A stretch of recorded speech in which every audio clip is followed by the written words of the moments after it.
Sunday night at Rideau Carleton Raceway, live harness racing continued ahead of the grand opening of Hard Rock Ottawa coming up on July 3rd. Now into third on the outside, winding up from further back in sixth for a three-wide rally. Rose Run Astro, they went by 3/4 in 1:26 flat, and that's DA Let's Boogie, boogieing a couple of lengths ahead of a fast-closing Wicked Move and Marie-Claude Auger. DA Let's Boogie, too good with his dancing shoes on tonight. Finishing second, Wicked Move. Then it was Rose Run Astro ahead of DJ Cowboy, 1:54 and 2. Rideau Carleton Winner's Circle, unofficial race 1 winner, number 7, DA Let's Boogie, a 3-year-old bay gelding by Dancin' Lou out of Sports Beauty, owned by Cozen Farms of La Prairie, Quebec, bred by Ashley and Dean Wilson of Kerwood, Ontario, trained by Catherine Gerard, and driven by Robert Shepard to a new lifetime mark. That's the first win of the year for DA Let's Boogie, 1:54 and 2. Congratulations. The stretch drive, Wasting No Time, is living up to that name and wasted no time getting to the lead. CrossFit, though, pouring it on late for Marie-Claude Auger. Up to the sulky wheel, up to the saddle number, but he's not going to catch. Wasting No Time. Back-to-back wins for Robert Shepard, finishing second. That was CrossFit ahead of Final Text, 1:57 and 2. Now returning to the Rideau Carleton Winner's Circle, unofficial race 2 winner, number 2, Wasting No Time, a 6-year-old brown gelding by Dover Dan out of Cuptown Girl, owned and trained by Yannick Martel, L'Assomption, Quebec, bred by Daniel Frey, Millersburg, Indiana. Back-to-back wins for Robert Shepard, 1:57 and 2, a new seasonal best for Wasting No Time. It's his second win of the year. Congratulations. Front end, vis-a-vis Blue Chip, not enough. Stonebridge Hermes looms the danger from the pocket as they turn 4 home. That's still Betts Beach leading the way as they come down the stretch. Stonebridge Hermes up alongside, up the inside. Shotgun Jerry, like a shot, is coming on to get the victory for Stéphane Pouliot. Shotgun Jerry finishing ahead of Stonebridge Hermes. Early action up for show, 1:52 and 4. Shotgun Jerry, a 6-year-old brown gelding by Royal Majesty out of Michiko, owned by a numbered Quebec Corporation of Gloucester, Ontario, bred by Winback Farm, Chesapeake City, Maryland, trained and driven to victory by Stéphane Pouliot in a new seasonal mark of 1:52 and 4. That's win number 3 this year. Shotgun Jerry. Having made front once again for Marie-Claude Auger, it's a good 6 widening lengths. Make it 10. Going to the wire, Day Delight, untouchable. Back-to-back wins at Rideau Carleton. Coming on for place, Perpetual Rock, Duck Dynasty, Captain of Rock and Roll, 4th, 1:51 and 4. Now returning to the Rideau Carleton Winner's Circle, unofficial race 4 winner, number 3, Day Delight, an 8-year-old brown gelding by Better's Delight out of Kim's Royal Day, owned by Triple S Equine of Newton, Ontario, bred by Winback Farm, Chesapeake City, Maryland, trained by Vic Putty, driven by Marie-Claude Auger. That's a third 2025 victory for Day Delight.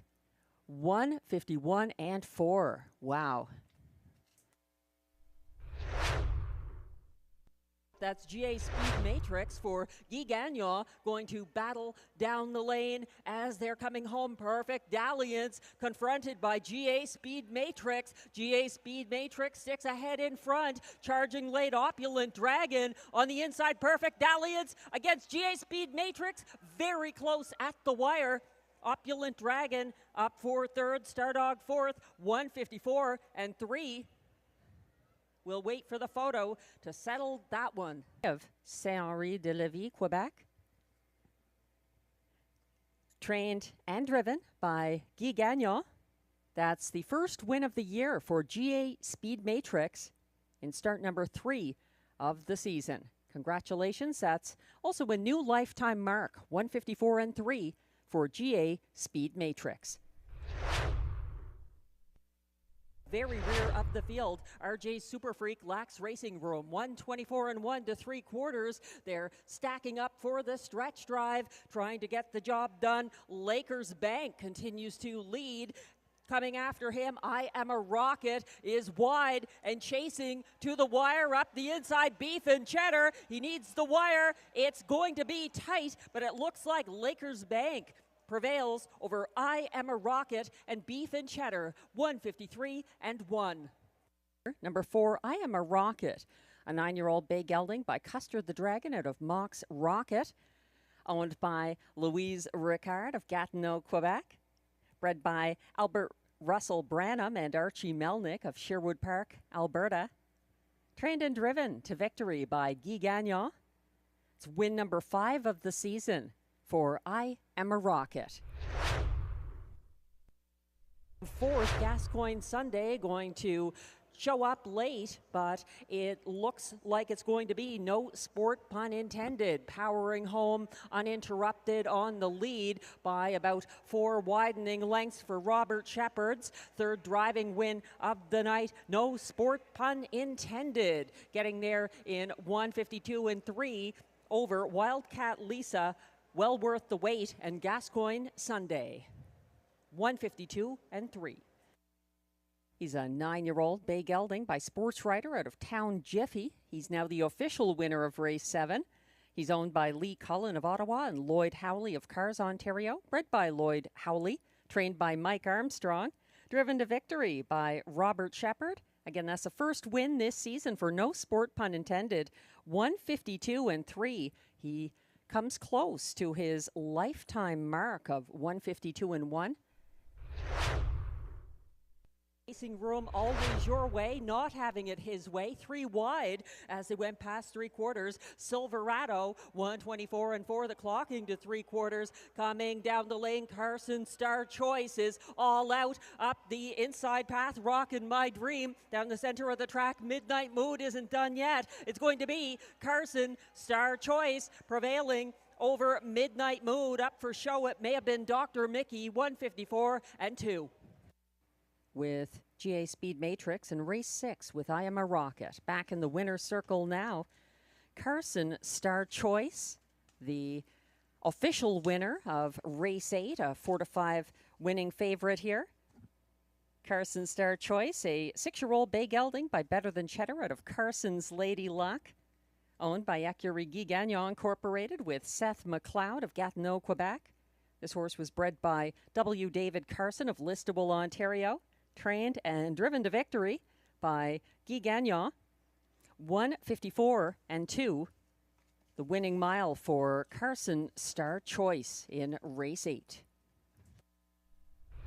For the stretch drive, they're circling for home. Logan Behold trying to fight off Arson Sealster. Down the stretch they come, up the inside, also surging late. That's a big move from Bayfield Beach. Bayfield Beach sprints to the wire ahead of Arson Sealster. Up for show, it might have been Love My Rockin' Bird ahead of Logan Behold, 153-4. Bayfield Beach. He's a 7-year-old bay gelding by Some Beach Somewhere out of DB Blue Chip. And now the official winner of race 9. Bayfield Beach is owned by Gordon McDonald of Ontario, Christopher Boland of Newfoundland, Howmack Farms Limited, Prince Edward Island, and Limco Incorporated of Quebec. He was bred by Schooner 2 Stable of Nova Scotia, trained by Vic Putty, driven to victory by Ryan Guy. That's a 2nd win this season for Bayfield Beach. 8 Fingers Louie gearing up from 3rd over. Saskabush Steve out of it. Far back, Mockart in motion. They went by 3/4 in 125-3, and coming down the stretch, it's the leader, Make It Come True, trying to do just that. Charging late, Sea Laird is sprinting to the wire. He's going to get there by ahead of Better at High Tide. Holding on for show, Make It Come True, 154-4. Sea Laird is a 9-year-old bay gelding by Custer the Dragon out of Devil Likes It Hot, owned by Darren Tingley of Wendover, Ontario. Dwayne Tingley of Timberley, Nova Scotia shares ownership. Sea Laird was bred by Sea Spray Stables of Nanaimo, BC, trained by Mandy Archer. That's his third win of the year, 154. And I'll go first out of it at the back. It appears like All-Star Ballerina, not a factor tonight. 125 and 2 at 3/4, some time back, leading down the stretch. Whiskey Friday up front, chasing to the wire. Kiki D Hanover on the outside. Kiki D Hanover versus Whiskey Friday to the wire, who appeared to get the win. Kiki D Hanover second, Gouda Man up for show. 155 and 3. Number 3, Whiskey Friday, the unofficial winner of race 11, a 3-year-old brown gelding by Better Than Cheddar out of Katie Snoops. Owned and trained by Steve Germain of Ottawa, bred by Joseph Houdon and Karen Houdon of Port Dover, Ontario. Marie-Claude Auger goes back-to-back, winning twice in a row with Whiskey Friday on consecutive Sundays. It's a new In the race 6 feature, the preferred handicap pace, I Am a Rocket came through for trainer-driver Guy Gagnon in a 153-1 victory. Join us again for more live racing on Wednesday, July 2nd. It's our first card after the Canada Day holiday and just ahead of the grand opening of Hard Rock Ottawa Casino and Hotel on Thursday, July 3rd. Also this Saturday night in Tammy Forgey's free-to-play handicapping contest, it's a $1,900 jackpot coming up July 5th. Happy Canada Day.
Hello, ladies and gentlemen. Welcome to Rideau Carleton Raceway for our first race night of July. Hope you enjoyed a happy Canada Day. We're on to race night number 26 of the 2025 meet. Post time coming up about 19 minutes away at 6 p.m. Thanks for joining us.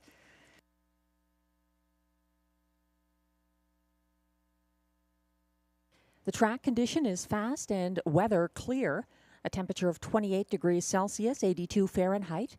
Winds are out of the northeast at 14 kilometers an hour, 8 miles per hour. Humidity is at 54%.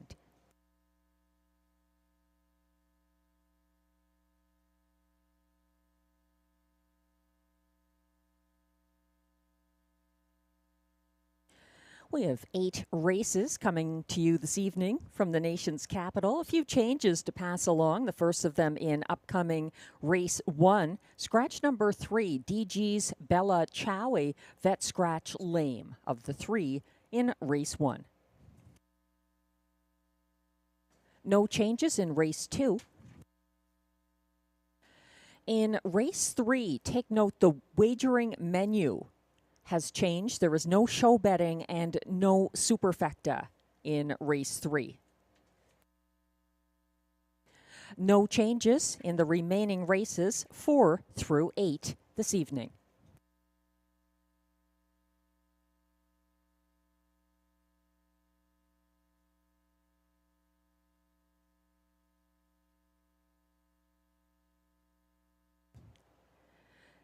Thanks to all the fans and bettors who were here on Sunday and joining us again this evening.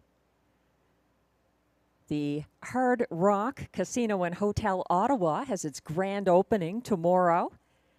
Very exciting for the local community and sure to bring more fans to the track for racing in the future as well. It's great to see something like this happening in Ottawa. Hard Rock, Ottawa, Hotel and Casino opening up tomorrow. Hope you can make it on July 3rd.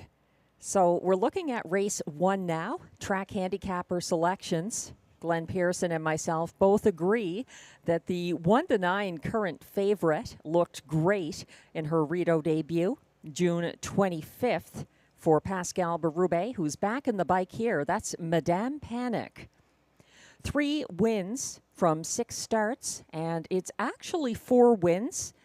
If you take a look, she was set back for a pylon violation on June 15th at Hippodrome 3R. She won that race, but was set back to 6th for that miscue, that violation of the pylon rule.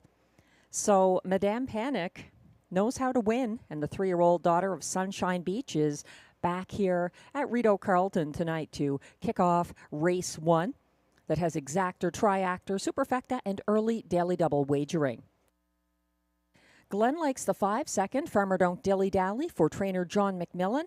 Guy Gagnon driving this 3-year-old gelded son of Dally, once again a 2-time winner this season. In fact, he's been part of the exactor in half of his 8 starts this year. Farmer Don't Dilly Dally, 30-1 from post 5, but he does look natural to include in your exotics this race. Also 30-1 right now, speaking of the win pool only. For my second choice and Glenn's third choice this race, that's number 4, Built to Thrill for trainer Karen Kroger. Stéphane Pouliot driving the 4-year-old daughter of Big Jim. She's winless this season, but has hit the board in her last 2 starts here. So one to make part of your exactor or triactor ticket. Glenn wraps up his superfecta with the 6, Tia, for trainer-driver Sebastian Turan. That's logical. She has finished 4th in each of her last 2 starts at Rideau Carleton at a slightly lower classification. I look further out to the 7, Irish Mary, for trainer-driver Carl Duguay. She's a 5-year-old mare by Sports Writer, and she actually paced the fastest closing quarter of the card at this track on June 25th. So that's rather interesting. She's back with post 7, which isn't ideal. 30-1 on Irish Mary, who has a maturity edge, being 5 years old, taking on some younger pacers here.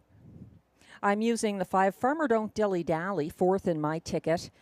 That one took some money last time and sat the pocket early. Ended up 7th for no clear reason, just tired, I guess. And that was the race won by Madame Panic on June 25th at this track. So some wagering ideas for you in upcoming race 1, which has exactor, triactor, superfecta, and early daily double wagering. It's about 14 minutes away.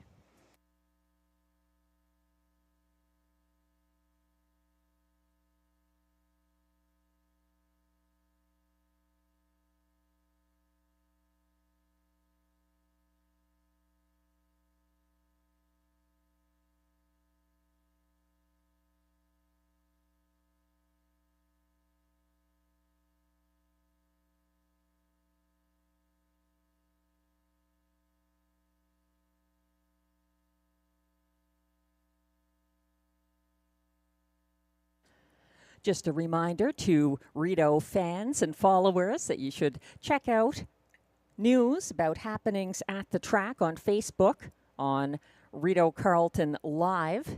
That's the Facebook page. There's going to be lots of events coming up in the next few months. The Bill Galvin Racing Alliance is coming here for Family Day. That's Sunday, August 10th. They're bringing the virtual reality goggles so you can experience what it's like to drive a harness horse in a race. That's on August 10th, Family Day. And as previously mentioned, something a lot of us are looking forward to already on Sunday, August 24th, the Ontario Sire Stakes comes to town. We get gold and grassroots divisions of the 3-year-old pacing fillies. Sure to be very exciting. We're hoping that Chantilly, the 2024 Canadian Horse of the Year, is back from illness by then and qualified. Her trainer has mentioned that he may send her here to take part in the gold 3-year-old filly pace. That's coming up Sunday, August 24th. And I'd like to remind everyone about Tammy Forgey's on-track free-to-play handicapping contest that happens in our simulcast lounge every Saturday night. No one's had any luck with it recently. People are coming to play and walking away without being able to take down the 5 winners. You can test your luck this coming Saturday. That's July 5th. Saturday evening in the simulcast lounge. The jackpot is now $1,900. You must be on track to enter and claim any potential winnings. Good luck.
We're about 10 minutes away from post time for race 1. If you're just joining us, thank you.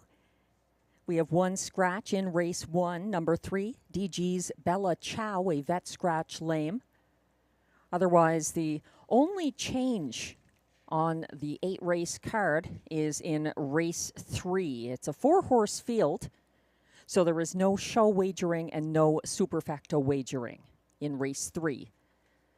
In race 1, we have plenty of options: exactor, triactor, superfecta, and early daily double. Show wagering, if that appeals to you. The top choice for both Glenn and myself is number 1, Madame Panic, getting all the support, 1-9 right now. I think she made her reputation at Hippodrome 3R before coming here on June 25th and dominating again. She wired as a winning 3-5 favorite for Pascal Berube in her Wednesday Rideau Carleton debut.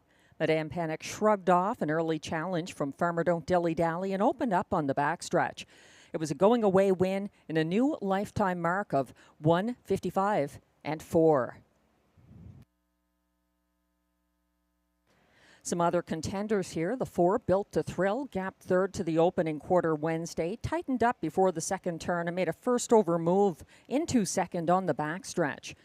She made a mild late bit up the inside path, but fell short of catching Madame Panic and the place finisher, Misher Panic. That's number 4, Built to Thrill. The 7, Irish Mary, had her first career win on June 30th, 2023 at Hippodrome 3R for trainer-driver Carl Duguay. That was by placing. She finished second and was placed first in that win. She didn't race last year and got away last from the same outside post position last Wednesday here at Rideau Carleton. Irish Mary was second over from last at 3/4, circling Lady Liz, and came home in the card's fastest closing quarter of 28 seconds flat to finish 4th, well behind the top 3. She took a lot of early money last week as well, despite post 7. So Irish Mary, 21-1, a mare to consider in your tickets tonight. Also, Guy Gagnon, always worth looking at who he's driving, and he's on board the 5, Farmer Don't Dilly Dally, who chased Madame Panic first over to the quarter last Wednesday and sat the pocket loosely beyond that point until losing significant ground on the final turn. Farmer Don't Dilly Dally is one of 3 non-maidens in this field, so we may see better today.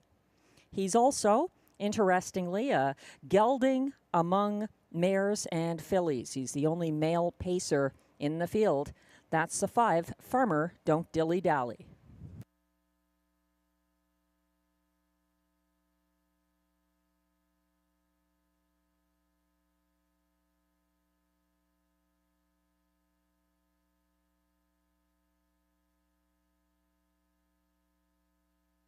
Some on-track patrons may not be aware yet, but Mr. Lucky's and Cafe Italiano upstairs in the grandstand are closed. Cafe Italiano permanently. Mr. Lucky's should reopen at a later date, and we'll bring you information on that when it's available. Lots of dining options will be available to you when the Casino Hotel opens tomorrow. Hard Rock Ottawa making its grand debut. Sure to be exciting, and some excellent food options for racegoers. In the meantime, our snack bar is open trackside.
About 4 minutes to go until the first of 8 live races tonight at Rideau Carleton. It's worth mentioning that the Canadian Horse Racing Hall of Fame will be recognizing its class of 2025 coming up at the Mississauga Convention Centre Wednesday, August 6th. Tickets are on sale now. The Standardbred inductees this year are trainer John Bax, communicator Dave Briggs, builder Brad Grant, builder the late Kent Oakes, male horse Muscle Mass, veteran horse Yankee Paco, and legend Roberta Marie Bobby Huntress Erdman. Tickets are on sale now at an early bird price, $225 plus tax until July 5th.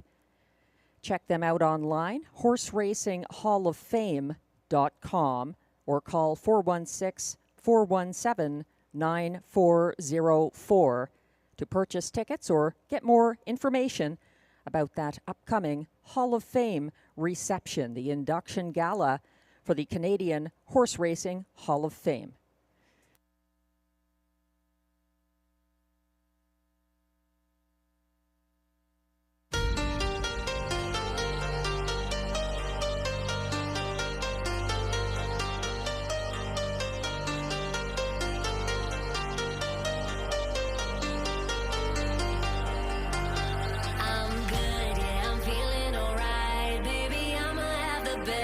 Night of my life, and wherever it takes me, I'm down for the ride, baby. Don't you know I'm good? Yeah, I'm feeling alright. 'Cause I'm good, yeah, I'm feeling alright, baby. I'ma have the best freaking night of my life, and wherever it takes me, I'm down for the ride, baby. Don't you know I'm good? Yeah, I'm feeling alright.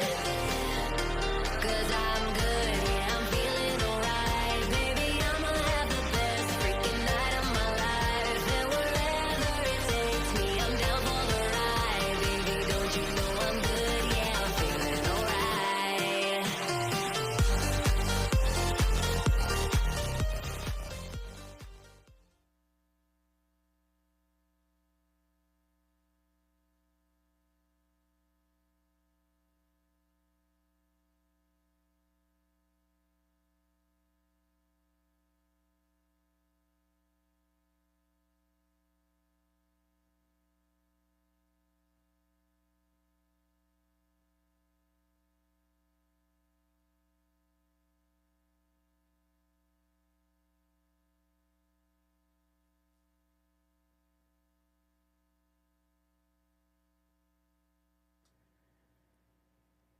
Starting gate is starting to roll towards the track for the Race 1 Post Parade.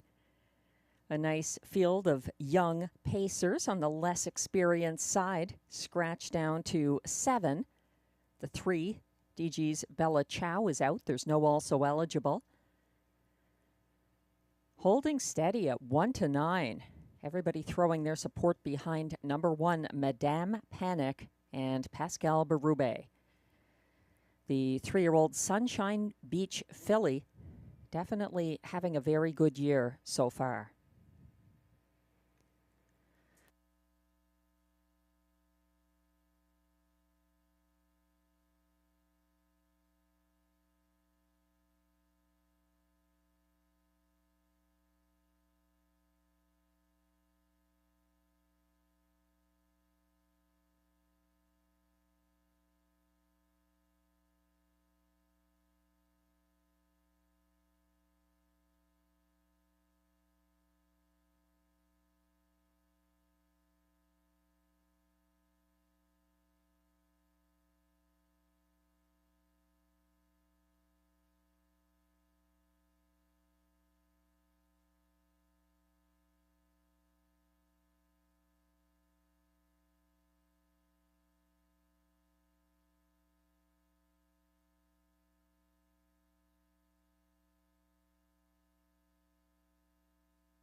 The Race 1 Pacers are coming from the paddock to the track for the post parade now.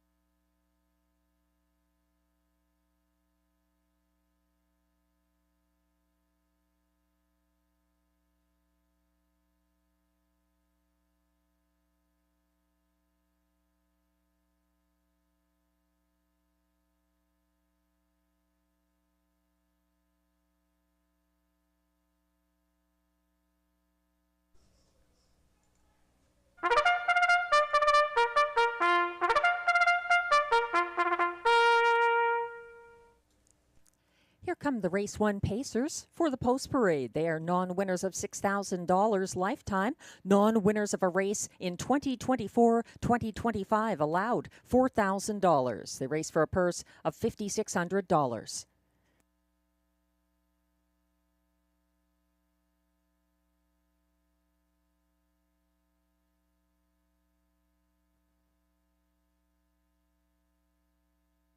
Leading the post parade, 1-9 favorite, number 1, Madame Panic, owned by the estate of Brian Paquette, Quebec.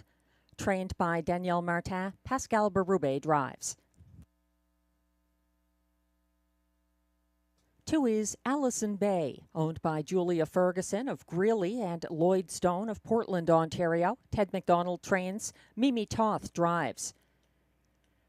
3, DG's Bella Chow is a vet scratch lame. 4 is Built to Thrill, owned by Gilles Plourde, with trainer Karen Kroger, both of Chelsea, Quebec. Stéphane Pouliot is in the bike.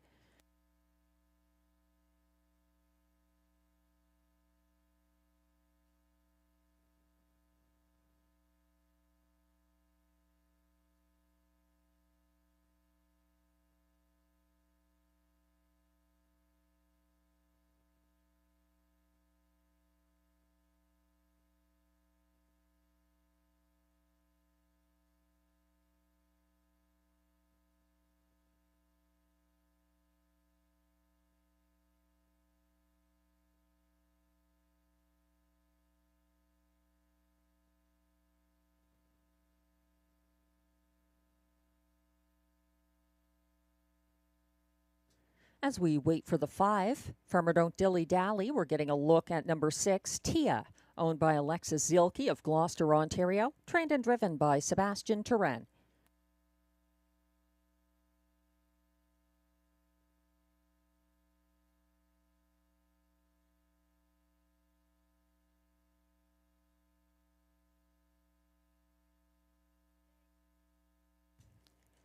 Seven is Irish Mary, owned by Pascal Landry of Maria, Quebec, trained and driven by Carl Duguay. I've been informed by the AGCO judges that 5 Farmer Don't Dilly Dally is still in the paddock.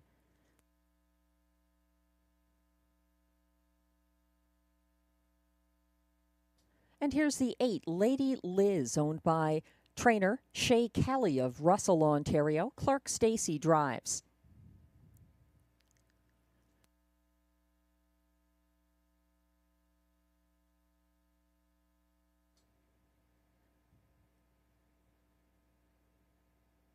The 5 Farmer Don't Dilly Dally should be on track shortly. He's the 3-year-old gelding in this field of female pacers, owned by Mark and Vicki Nelson of Baltimore, Ontario, trained by John McMillan, driven by Guy Gagnon. We're getting a closer look at Madame Panic, shaking her head like she wants to race. A very strong record. Once she makes front, very hard to catch this filly. 4 straight wins. If you look at that June 15th disqualification, she did win but was set back there. She's the 1-5 favorite right now.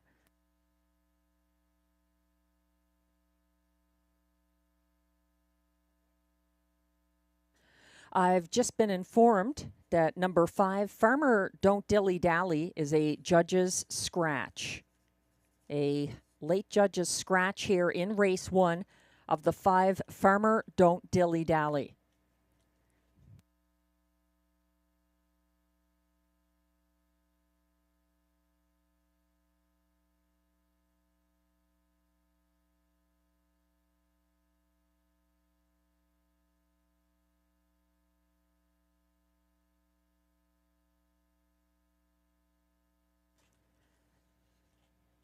The tote board now reflects that scratch, a second scratch here in race 1, which should be going behind the gate shortly. Number 5, Farmer Don't Dilly Dally, a late judge's scratch. The 3, DG's Bella Chow was already scratched, a vet scratch lame. No word on the cause for 5 Farmer Don't Dilly Dally getting scratched here. There were no also eligibles, so we have a field of 6 pacers going to be lining up shortly for race 1. Exactor, triactor, superfecta, and early daily double wagering, all available here.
With the scratch of the 5, Farmer Don't Dilly Dally, who was taking a little bit of money there in the win pool.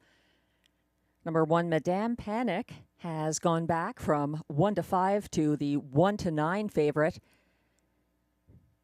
This field will be going behind the gate very shortly for race 1. Don't get shut out. The word on Farmer Don't Dilly Dally, just a bit difficult in the paddock. Bit too difficult. So he is a judge's scratch. Starter has called the field for race 1.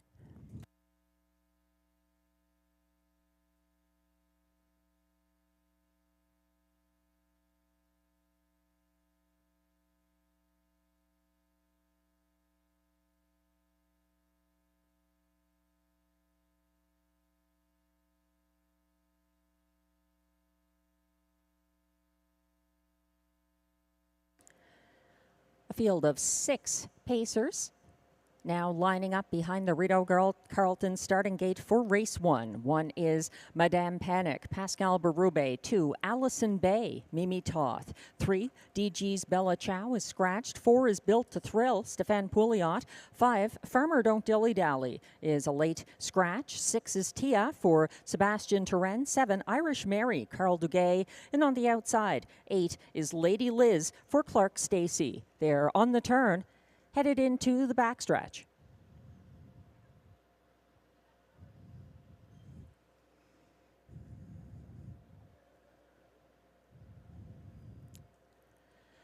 The field is on the backstretch, all lined up. Irish Mary, about a length behind the others, though.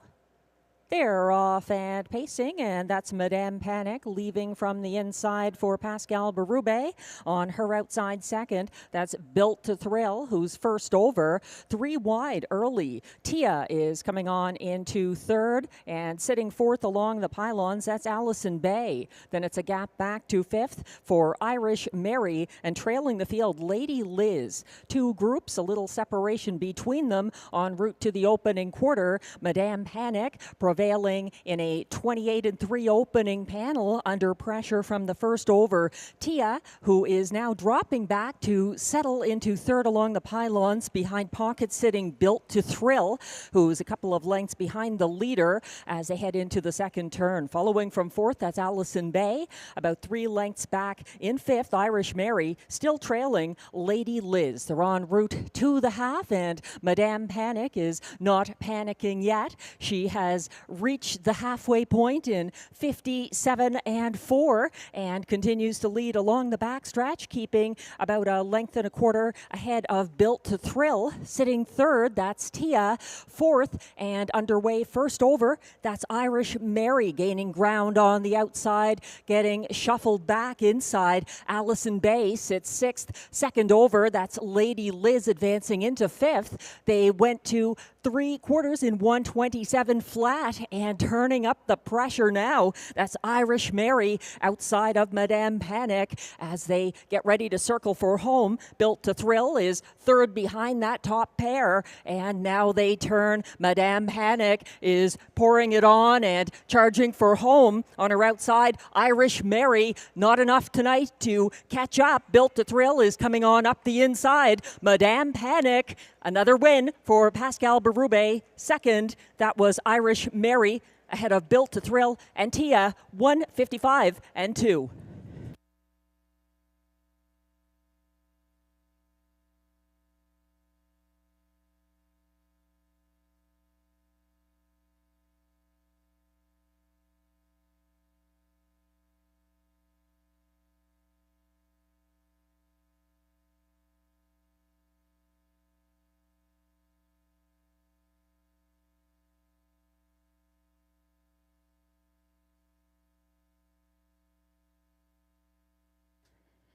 Madame Panic just too good on the front end, lowering her life mark, which she lowered to 155 and 4 in her most recent start.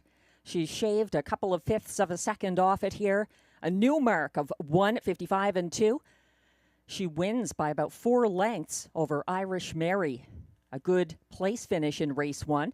The unofficial top 4 order of finishes now displayed 1 to 9. The odds, understandably, on number 1, Madame Panic. Second, 7, Irish Mary. Third, 4, Built to Thrill. And fourth was number 6, Tia, 1746. The unofficial top 4 finishers in race 1. Please hold all tickets.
Now walking back to the Rideau Carleton Winner's Circle once again. Unofficial race 1 winner, number 1, Madame Panic. A 3-year-old bay filly by Sunshine Beach out of Drift Panic, owned by the estate of Brian Paquette, Quebec. Also her breeder.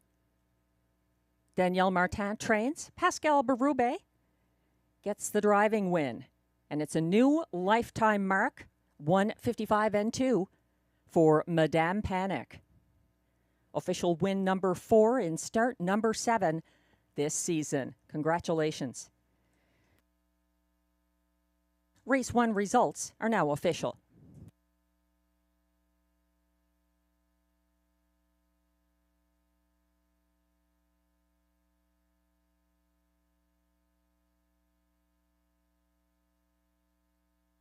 A very nice filly. And a perfect drive. She's undefeated at Rideau Carleton. Madame Panic.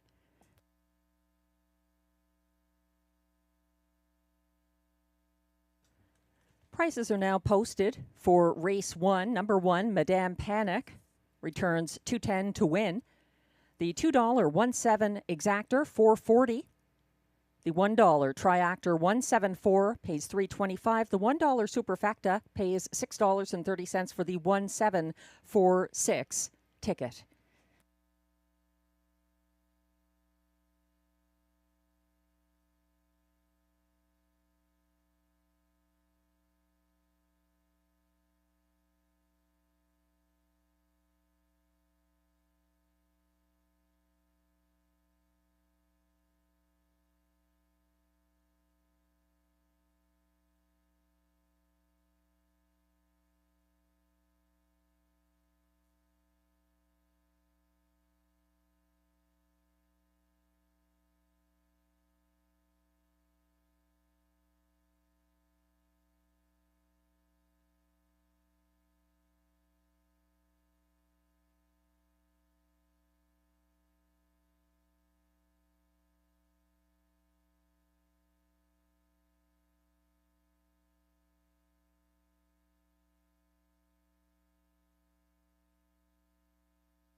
The race 1 rundown is now posted. 1 to 9 winning favorite. Number 1, Madame Panic, takes a new lifetime best, 155 and 2 for driver Pascal Berube. 2, Allison Bay finished 6th. 3, DG's Bella Chow was a vet scratch. 4, Built to Thrill was 3rd. 5, Farmer Don't Dilly Dally, a judge's scratch. 6, Tia was 4th. 7, Irish Mary, a good 2nd. And 8, Lady Liz, 5th. From the top down, your program should read 1, 6, scratch 3, scratch 4, 2, 5. The fractions were 28 and 3 to the opening quarter, 57 and 4 at the half, 127 flat at 3/4, 155 and 2, the new personal best for Madame Panic.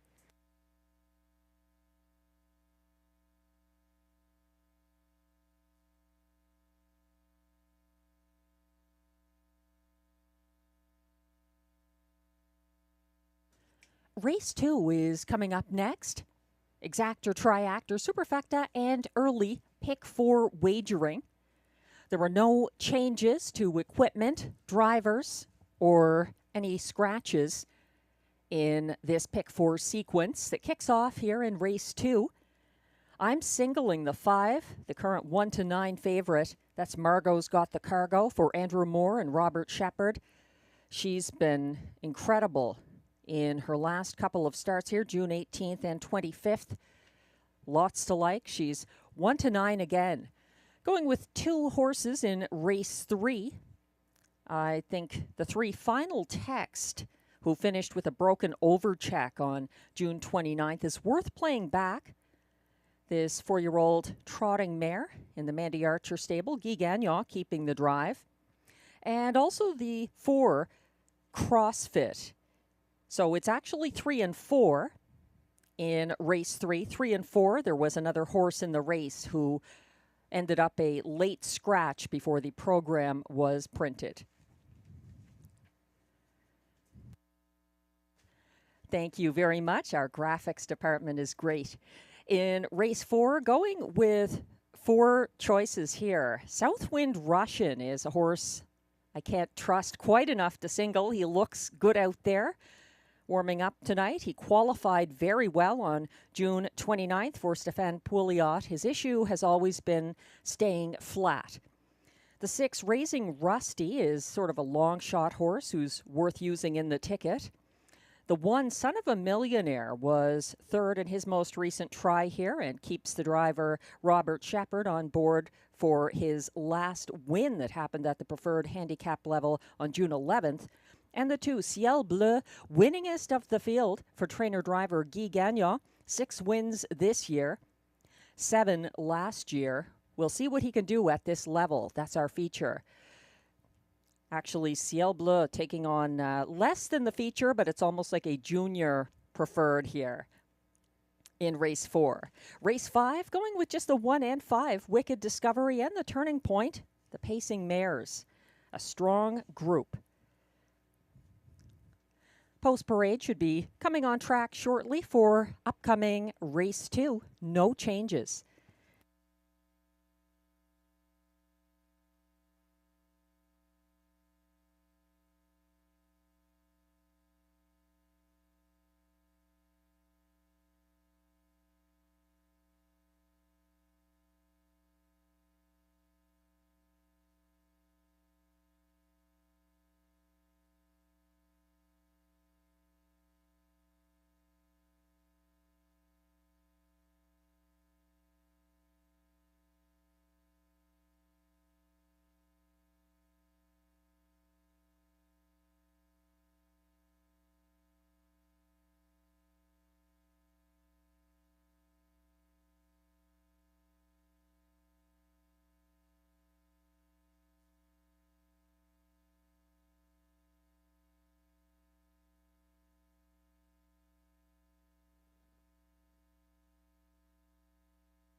Glenn Pearson and myself have exactly the same superfecta mapped out for race 2. 5, 1, 2, 6. That doesn't happen a whole lot.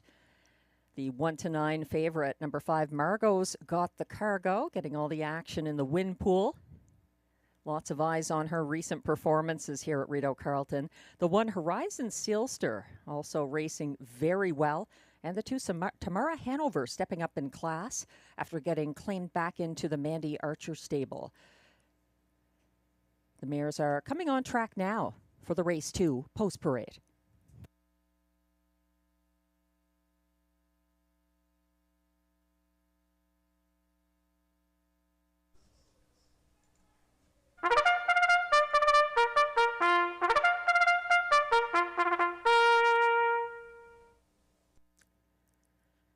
The race 2 pacers are stepping onto the track for post parade. They are fillies and mares, non-winners of $50,000 lifetime. Also eligible non-winners of $6,500 in their last 5 starts. Also eligible $20,000 claimers. And finally, not listed preferred pacers who draw outside. They race for a purse of $8,000.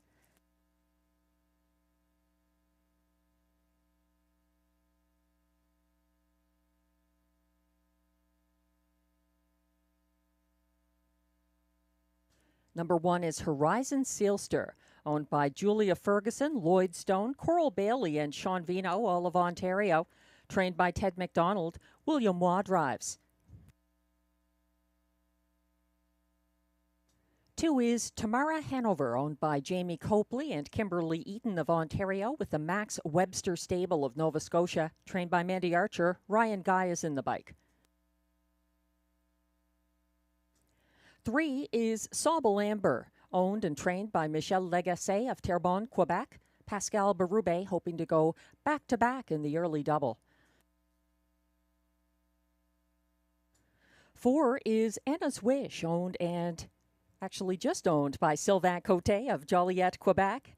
Robert Bernicki is the trainer, Marie-Claude O'Shea the driver.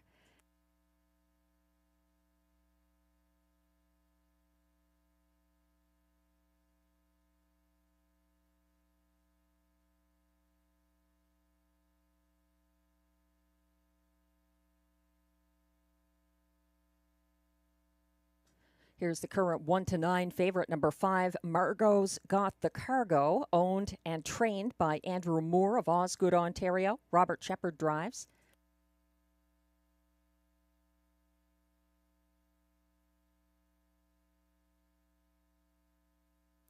And rounding out the field from post 6, DA Temptation, owned by PL Yvon Mondoux Incorporated, Morin Heights, Quebec.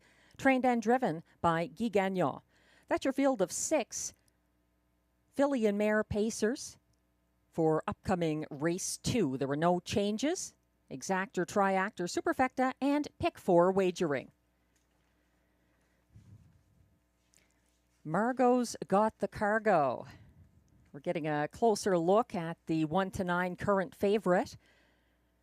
She brushed to the lead last Wednesday with a 3-wide move from second to last on the Rideau backstretch and drew away to win easily in the fastest mile of the card, 1:52.1. She came home in the field's fastest last quarter as well, 28.1, although nobody was within range. She appears to be Robert Shepard's choice here over Tamara Hanover, the 2. Margot's Got the Cargo, making her return. A very good year last season. 4 wins in 8 starts, and she is undefeated this year, including that qualifier back on June 8th. As mentioned, Glenn and myself don't always see eye to eye, but we sure do here. We've got the exact superfecta mapped out. 5, 1, 2, 6. We both like the 1 Horizon Sealster in the place spot. She stepped out second over from third at the opening quarter last Wednesday and was first over to the half alongside the pace setter DA Temptation. She was still parked in second, approaching 3/4, and finished close in a battle for show against DA Temptation. DA Temptation, the 6, had that same post last time. She overtook DA Cinnamon Crunch on the first turn Wednesday and led until Margot's Got the Cargo took charge at 3/4. She did manage to hold on for place from the outside post, which she has again here. She's 18-1 for Guy Gagnon. who trains and drives, not something you often see on any horse driven by Guy Gagnon. Sort of a wild card here, number 2, Tamara Hanover, who is up in class. She got away a couple of lengths behind Wildcat Lisa and Beach Journey. In her most recent start, she had a first over move on the backstretch and came first over against Wildcat Lisa down the stretch. She was claimed back into the Mandy Archer stable. So Tamara Hanover, coming in from Woodbine Mohawk Park back on June 4th, has a pretty good record so far. We'll see how she fares on the class hike here. Ryan Guy in the bike.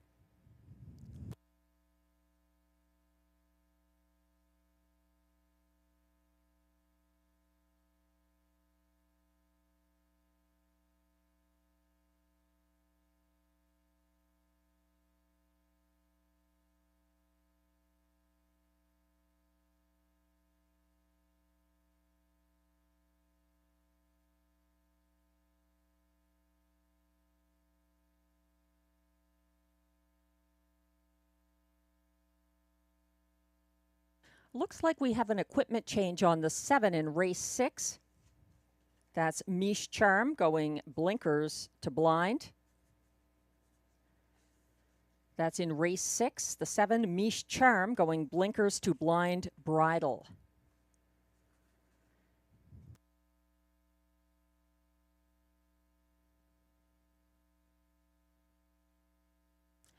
The starter has called the field for race 2.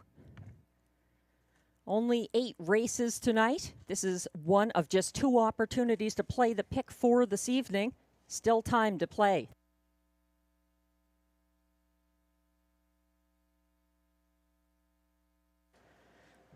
The pacing mares are lining up now. 1 is Horizon Sealster, William Waugh. 2, Tamara Hanover, Ryan Guy. 3, Sobel Amber, Pascal Berube.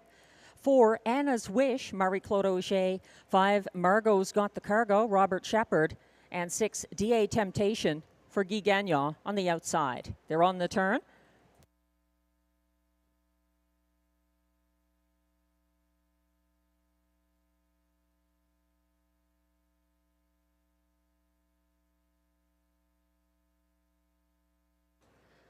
Starting gate is on the backstretch. They're all tightened up behind the gate now.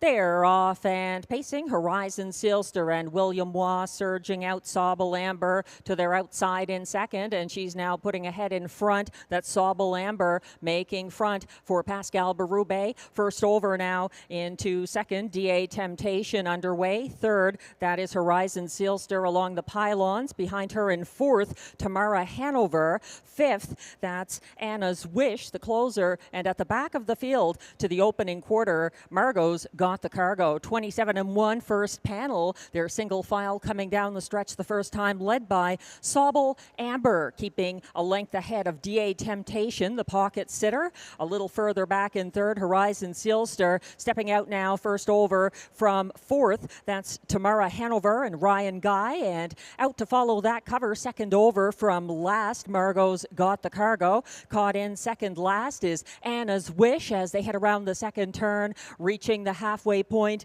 in 56-2, and continuing to lead, that is Sobel Amber, keeping just ahead of DA Temptation on the outside, looming up into third. Tamara Hanover to her inside fourth. Horizon Sealster caught in with nowhere to go. Second over in fifth. Margot's Got the Cargo, and still trailing Anna's Wish as they approach three quarters and get there in 1:24-1. Here comes Margot's Got the Cargo, 3 wide and circling everyone and trying to hunt down Sobel Amber as the stretch looms ahead. Margot's Got the Cargo, widest of all, and up to confront Sobel Amber, and Sobel Amber putting up a bit of a fight, but Margot's got the speed. She's got it all. She's got her third straight win at Rideau Carleton, holding on for place. Sobel Amber, Horizon Sealster, and Tamara Hanover finished third and fourth, 1:52-1.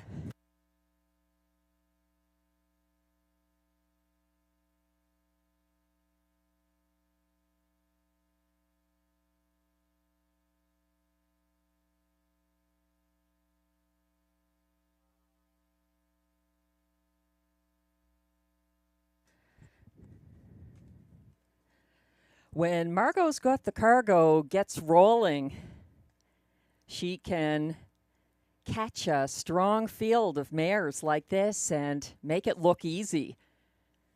Sauble Amber, a good second. And it looks like Tamara Hanover edged out Horizon Sealster for show. The unofficial top 4 order of finish is now displayed for race 2. 1-9 favorite. Margot's Got the Cargo delivers again for Robert Shepard as 1-9 favorite. 3, Sauble Amber was second at odds of 24-1. A very good effort. 2, Tamara Hanover was third, and finishing fourth, number 1, Horizon Sealster. From the top down, the top 4 unofficial order of finish, 5, 3, 2, 1. Please hold all tickets.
Now back in the Rideau Carleton Winner's Circle once again.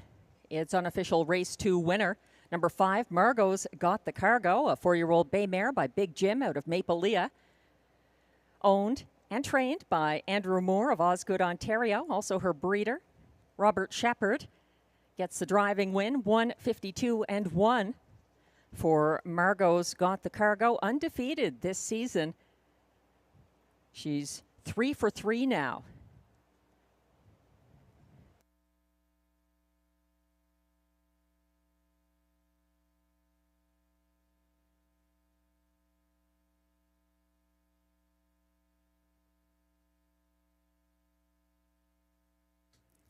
Race 2 results are now official.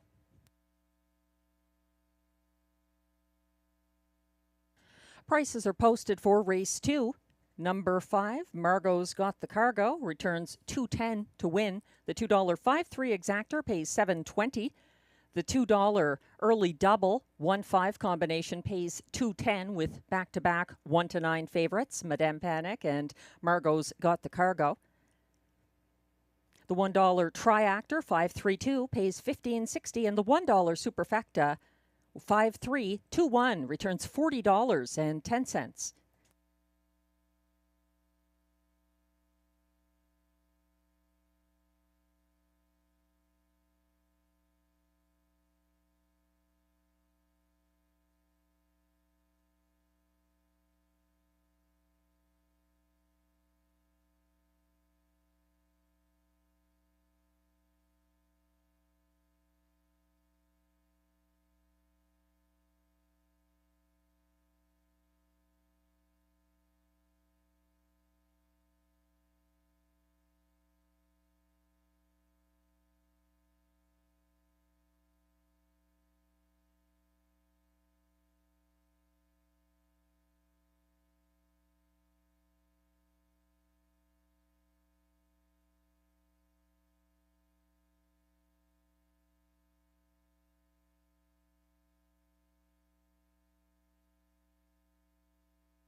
The race 2 rundown is now displayed. Number 1, Horizon Sealster finished 4th.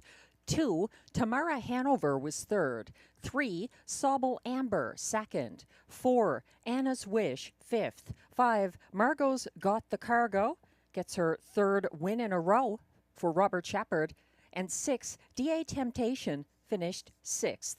From the top down, your program should read 4-3-2-5-1-6. The fractions 27 and 1 to the quarter, 56 and 2 at the half, 124 and 1 at 3/4, 152 and 1. Margot's Got the Cargo.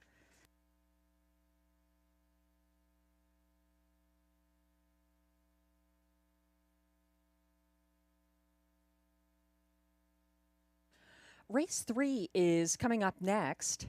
And just a wagering note here. There's no show wagering and no superfecta wagering in race 3.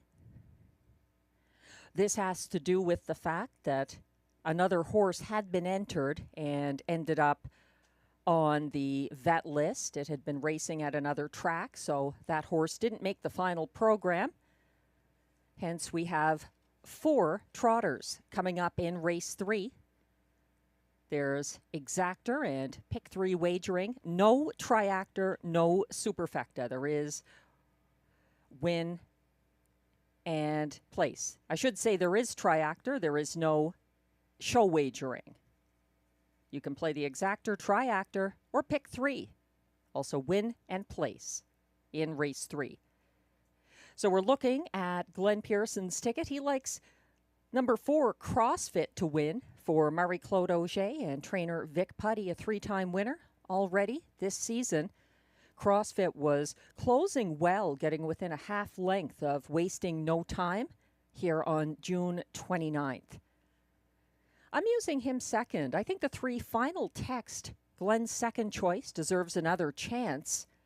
She was setting the pace June 29th in her Rideau debut for Mandy Archer and Guy Gagnon, and did finish with broken equipment, a broken overcheck, I believe. She was still 3rd behind Wasting No Time in CrossFit, so I'll give her the benefit of the doubt. She was coming in off a break at Half Mile, Red Shores, Charlottetown on June 5th.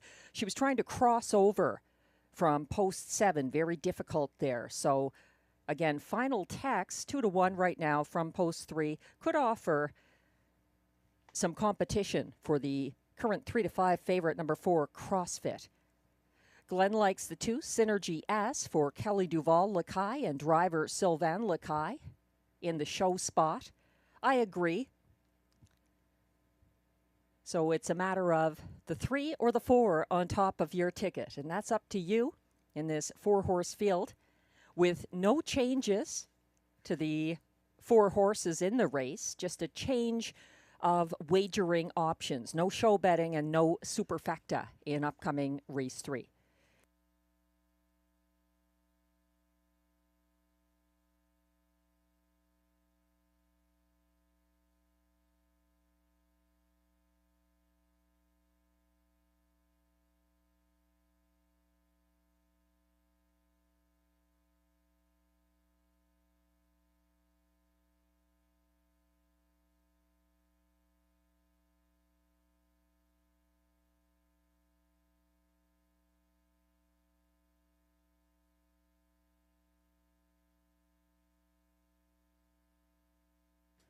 For those enjoying the live racing, remember that in our simulcast lounge, we carry thoroughbred and standardbred racing from across North America throughout the week. Comfortable seating and many screens. Lots of self-serve betting terminals and a teller to help you out if you need it. We're going to have Saratoga Thoroughbred, that meet opening on Thursday of this week. Very popular with horse players around the continent. You may want to check it out right here at Rideau Carleton.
As the trotters come towards the track from the Rideau backstretch, just a look at some of the major players here.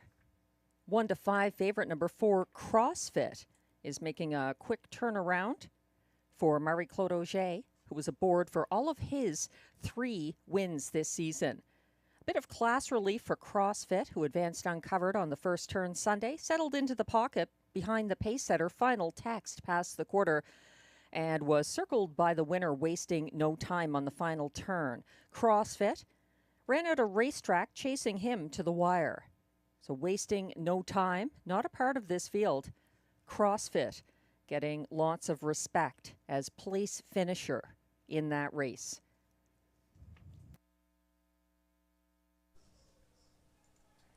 Six to 5.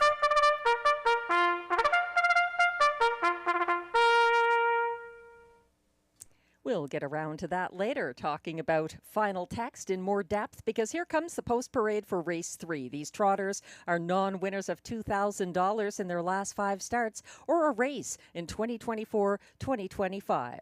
Also eligible, $12,000 claimers. Allowances for fillies and mares, and they race for a purse of $6,000.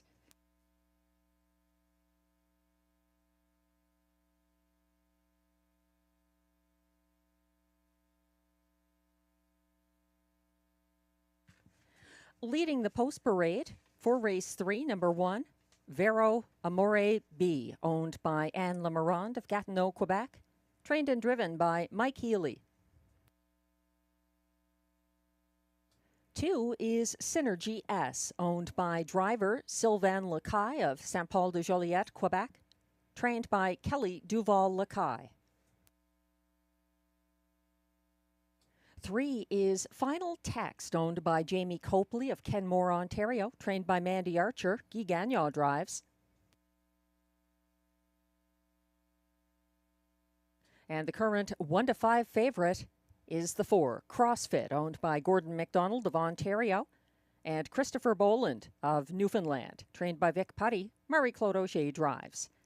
That's our field of 4 trotters in upcoming race 3. Note, no show betting and no superfecta betting on race 3 due to the field size. There's still exactor, triactor, pick 3, and win and place betting available.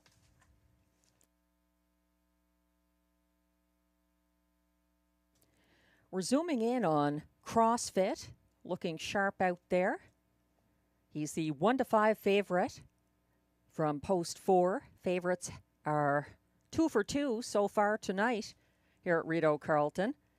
And he just ran out of racetrack, chasing, wasting no time to the wire Sunday. So the quick turnaround. And Marie-Claude Auger back behind CrossFit. She drove him to 3 wins already this year.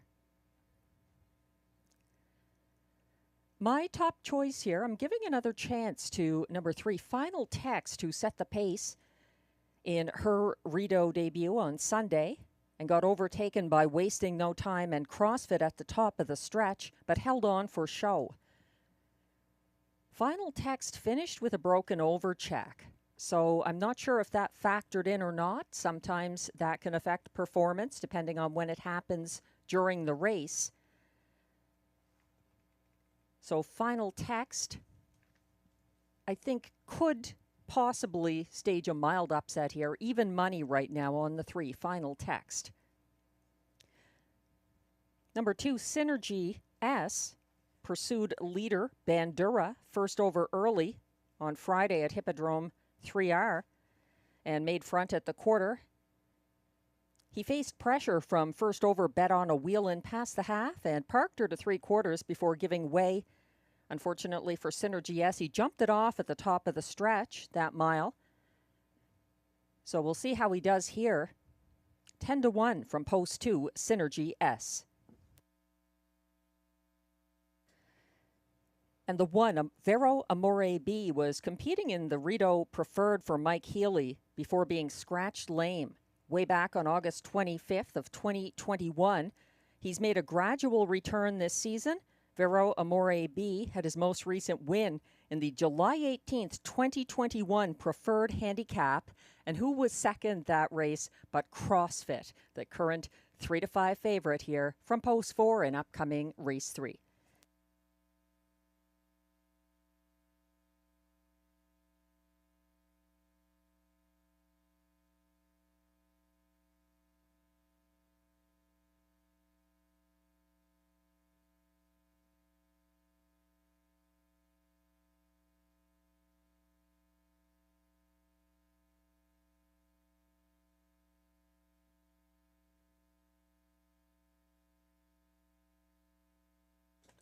The starter has called the field for Race 3.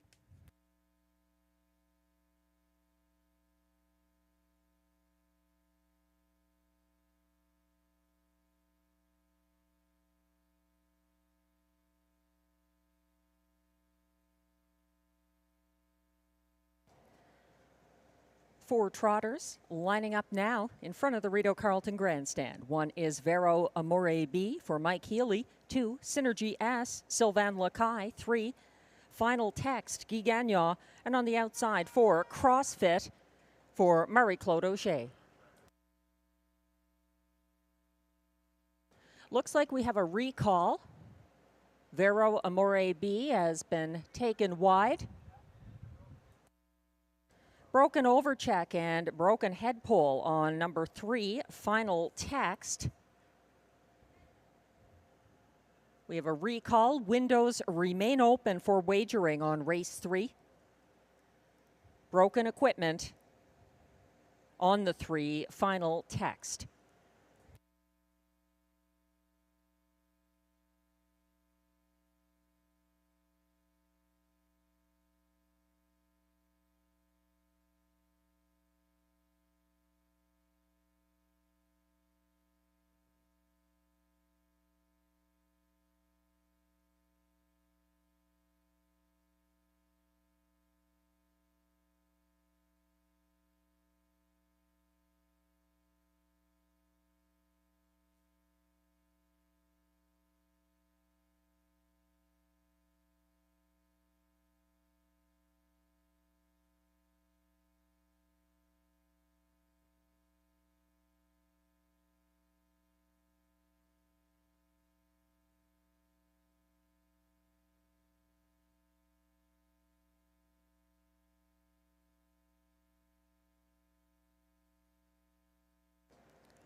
Vero Amore B, very well-mannered trotter, taking a look at the fans as they took a look at him.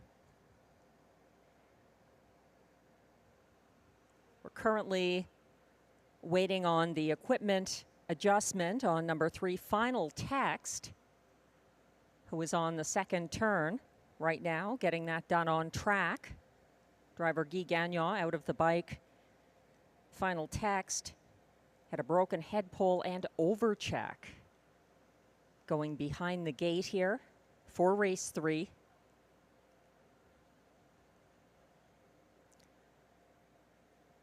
Windows remain open for Race 3 with Exactor, Triactor, Pick 3, Win and Place betting available. There's no show wagering and no superfecta. This was originally supposed to be a 5-horse race, and as mentioned, one of those horses ended up unable to race. So it's a 4-horse race at this point. Final Text joining the others now in front of the grandstand. We're going to try again after that recall. Thanks very much for your patience.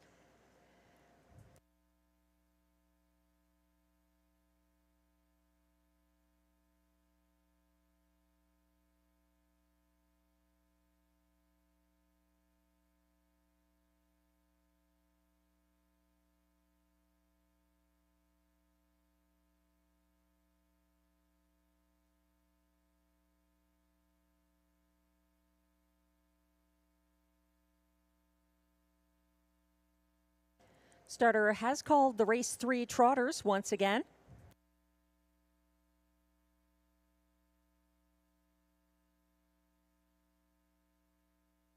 Last chance to play the pick 3.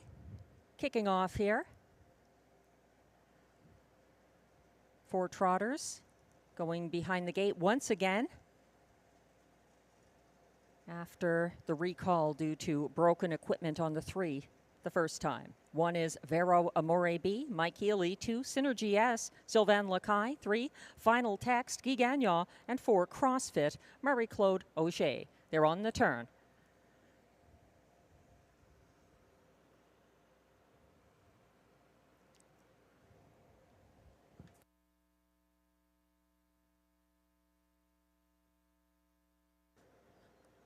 The trotters are on the backstretch in a line.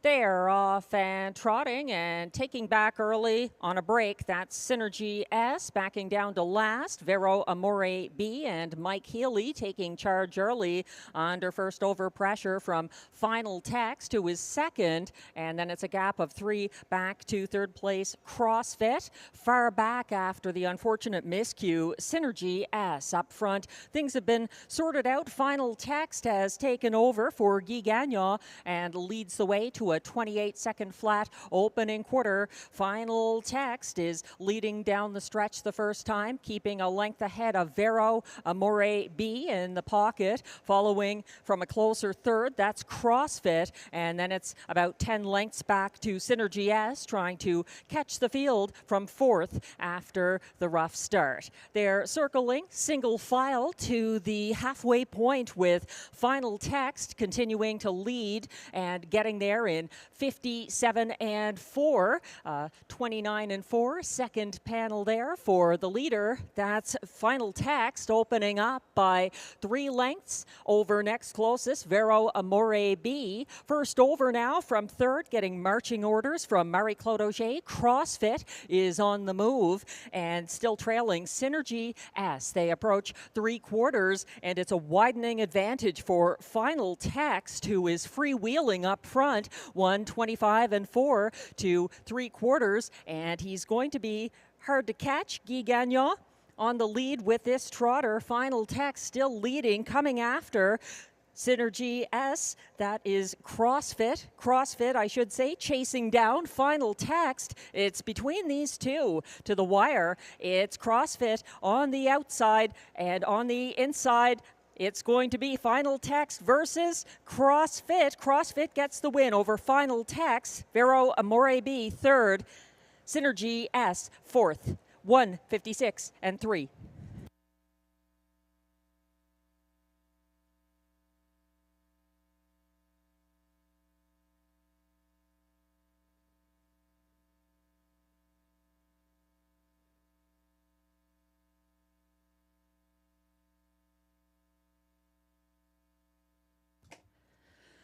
Final Text tried to get things done on the front end, but the margin diminished quickly when CrossFit got rolling late for Marie-Claude Auger.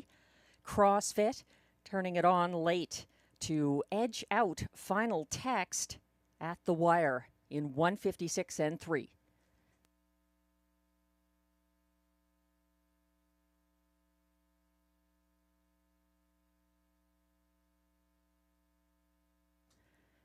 Unofficial results now posted for race 3 at odds of 4-5. CrossFit gets a 4th 2025 victory, all for Marie-Claude Auger, all of those wins.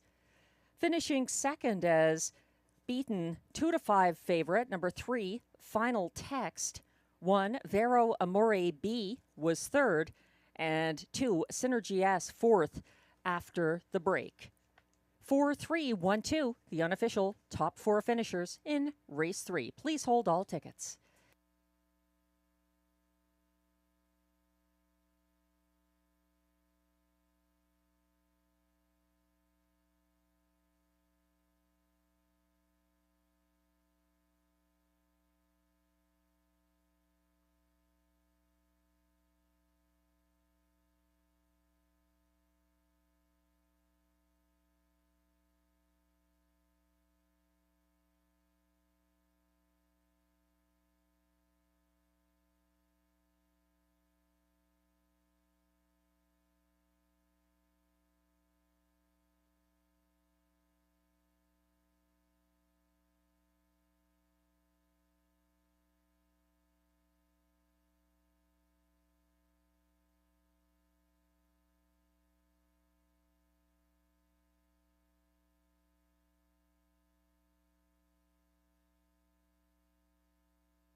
Now returning to the Rideau Carleton Winner's Circle once again.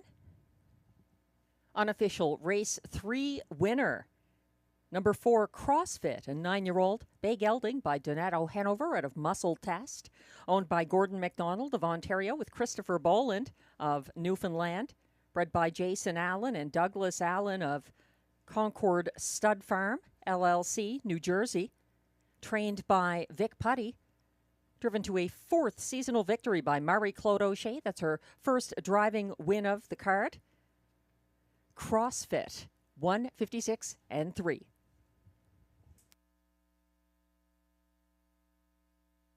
That's a seasonal best victory for CrossFit.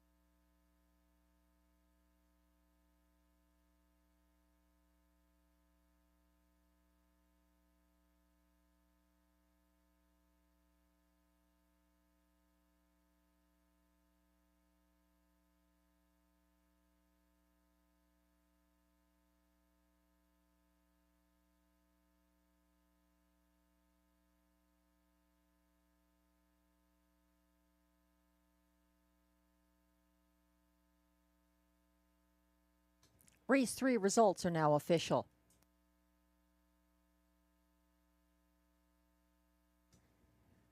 Prices are posted for race 3. Number 4, CrossFit, returns $3.90 to win. The $2 4-3 exactor pays $4.30. It's $7.10 for the $1 triactor, $4.31.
The race 3 rundown is now posted. 1, Vero Amore B, finished 3rd.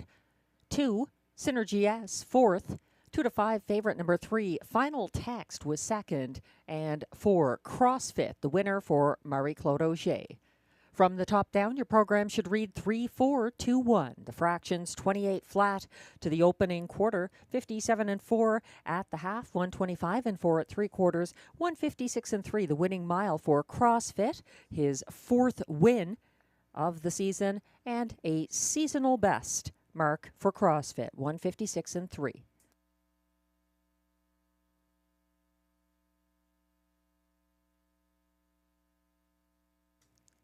Moving on to race 4 now, exactor, triactor, superfecta, and pick 5 wagering.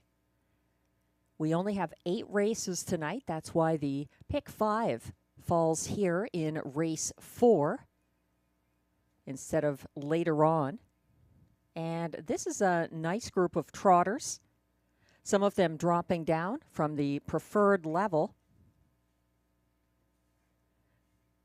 One of them coming from Woodbine Mohawk Park, number 8, the Can-Am Banker, making an appearance here for Carl Duguay and Pascal Berube driving. So I've mapped out an economical pick 5, $9.60 for the 20-cent ticket. In race 4, I'm looking at just 2 horses here. The one, Son of a Millionaire, from Mandy Archer and Robert Shepard. That one a winner for Shepard at the preferred level on June 11th, finishing 3rd on June 25th, the most recent start, behind Tyrone Bowtie and Rose Run Why Not, who are not part of this field. The 4, Southwind Russian, is 8-1 right now, and this one qualified on June 29th for Stéphane Pouliot, his trainer-driver, staying flat and actually winning, going away by 8.5 lengths in 157-1. It was a good performance by a 5-year-old son of Tactical Landing, who has had braking problems. I don't want to jinx him, don't want to get into that too much. It was a very nice qualifier, and he looked good scoring down out there as well. That's a 4, Southwind Russian. Going with 2 horses in race 5, the 1 and the 5, Wicked Discovery and the Turning Point. In race 6, same thing, Cleveland Zed Flash and Greenleaf. 3 deep in race 7, the preferred handicap trot. The 5 are Royal Port coming into race here for Gerard Demare and Robert Shepard. 6, Emmatown Bud has a 4-race win streak on the line at this level, the preferred handicap level for Pierre Beauvais. And the 4, Tyrone Bowtie, redeemed himself with a 2.5-length win in the June 25th preferred handicap. So Ryan Guy staying loyal to that Mike Armstrong trainee. In race 8, I'm going with 2 horses, the 2, J.J. Xavier for John McMillan and Marie-Claude Auger. That one moving down the class ladder, and Auger often teams up well with McMillan trainees. We're counting on that here. I think the other horse to worry about there is the 3, May Lose Control for Mandy Archer and Ryan Guy. This one also getting some class relief and post relief in race 8.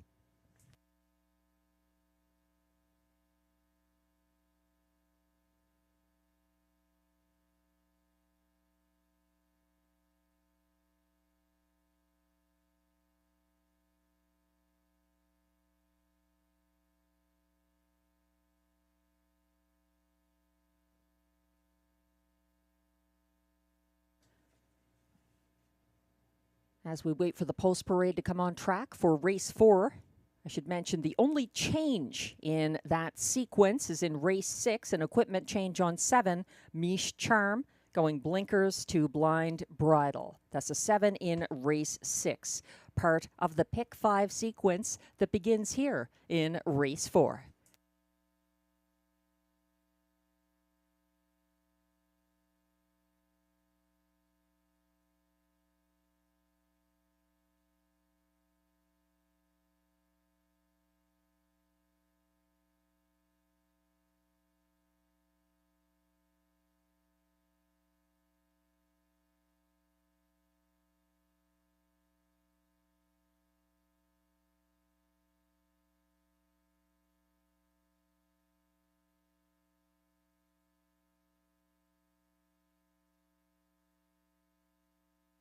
The trotters are coming on track now for the post parade for upcoming race 4 with exactor, triactor, superfecta, and the one and only pick 5 on the wagering menu.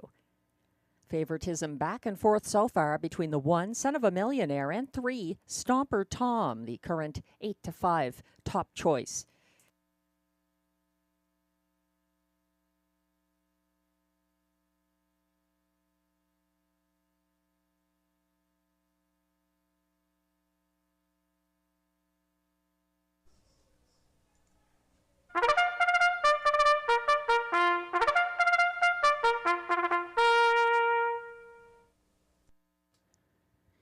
Here come the race 4 trotters for the post parade. They are non-winners of $5,000 in their last 5 starts. Allowances for fillies and mares.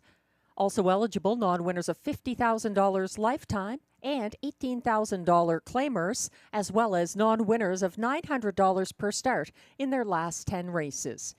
Purse, $7,800.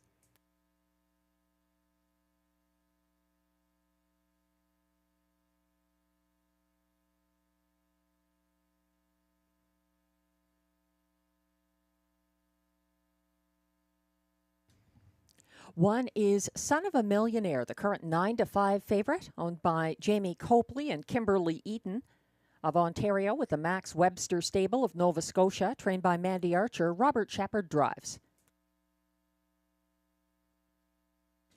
2 is Ciel Bleu, owned by Écurie Guy Gagnon Incorporated with Gestion Louis La Tulipe Incorporated of Quebec, trained and driven by Guy Gagnon.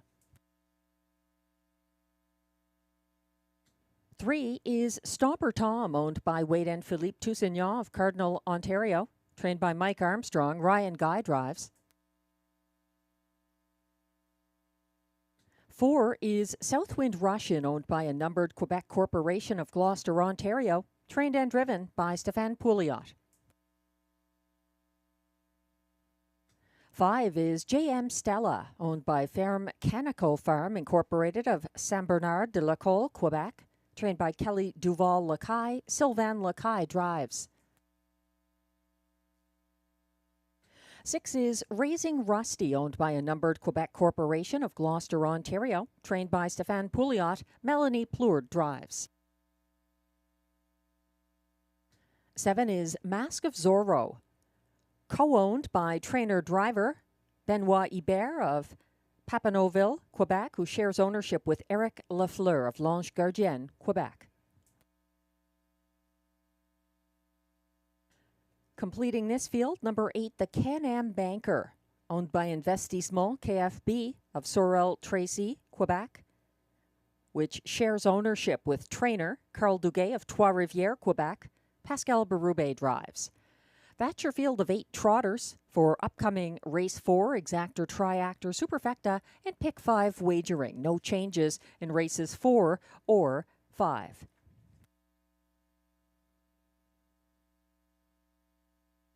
That's Stomper Tom, taken to the infield by Ryan Guy. He's a little frisky out there tonight. Maybe feeling the humidity a little bit. He's 9-5 current favorite. Just one win so far this meet. That was at a lower classification here back on June 11th for his current connections.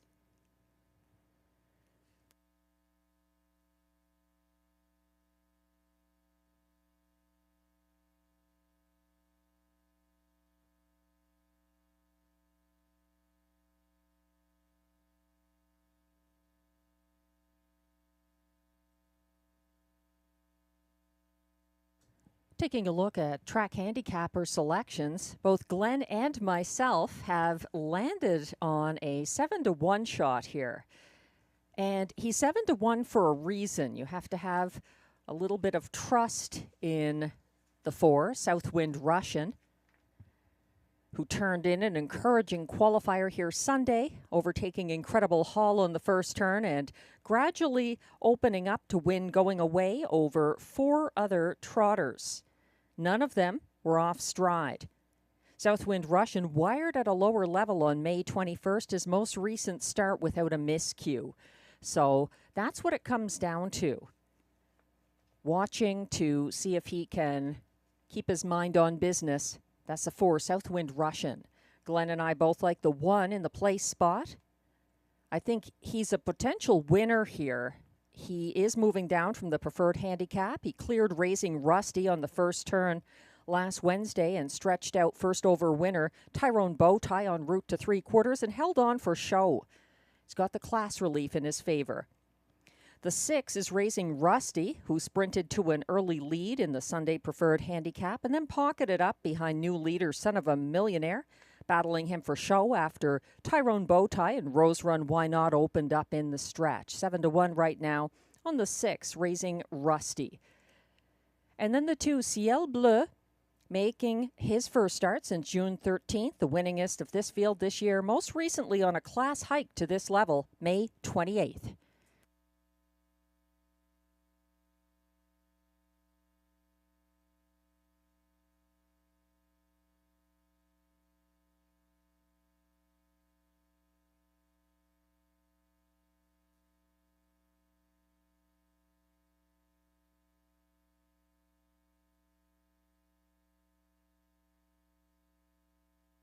The starter has called the field for race 4. This is your one and only chance to play the pick 5 tonight at Rideau Carleton.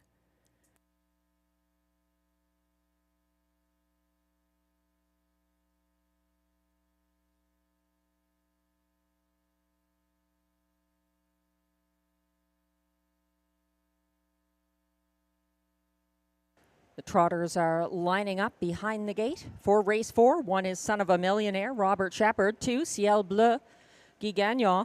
3, Stomper Tom, Ryan Guy. 4, Southwind Russian, Stéphane Pouliot. 5, JM Stella, Sylvain Lacaille. 6, Raising Rusty, Melanie Plourde. 7, Mask of Zorro, Benoit Hebert. And 8, the Can-Am Banker on the outside for Pascal Berube. The field is headed on to the backstretch. That's Southwind Russian trying to catch them as they approach the start. Field is quickly headed to the start, and they're off and trotting. Stomper Tom and Ryan Guy leaving from mid-pack, coming and crossing over. The Can-Am Banker is underway early and moving to take control from Stomper Tom, following them from 3rd, Son of a Millionaire. 4th on the inside, Ciel Bleu, and underway first over, challenging for 4th. That is Southwind Russian at the back of the field, getting a little frisky. Raising Rusty trails. They went by the opening quarter in 28 and 1 up front after crossing over to claim control. That's the Can-Am Banker and Pascal Berube out there by 2 lengths over next closest. Stomper Tom, 3rd, Son of a Millionaire, parked first over in 4th. Southwind Russian to his inside 5th. Ciel Bleu, 2nd over, and chasing the cover of Southwind Russian to the half. That's JM Stella underway.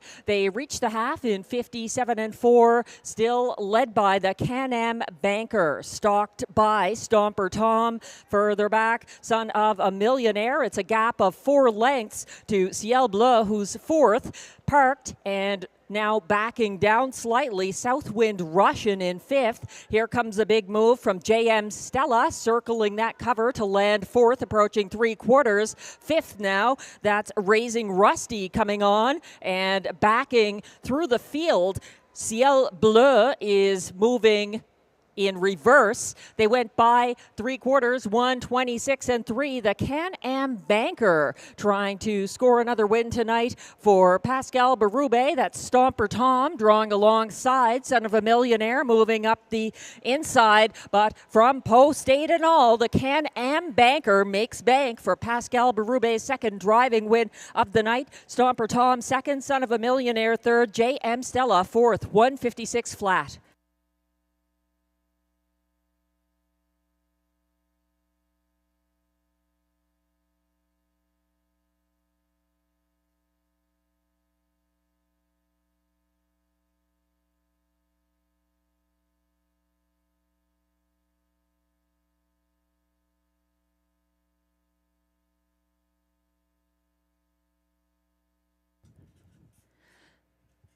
The Can-Am Banker was untested at Rideau Carleton this year, and coming in off of a vet scratch at Woodbine Mohawk Park. But boy, did he turn around here, getting his 3rd seasonal victory in a seasonal best, 156 flat for Pascal Berube and Carl Duguay.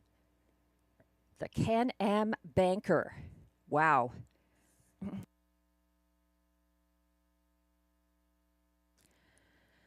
Unofficial results are now posted for the top 4 finishers in race 4 at 11 to 1. Number 8, the Can-Am Banker gets the win over number 3, Stomper Tom, second. 1, Son of a Millionaire, was third, as beaten Even Money favorite. And 5, JM Stella, closed for fourth. 8-3-1-5, the unofficial top 4 finishers in race 4. Please hold all tickets.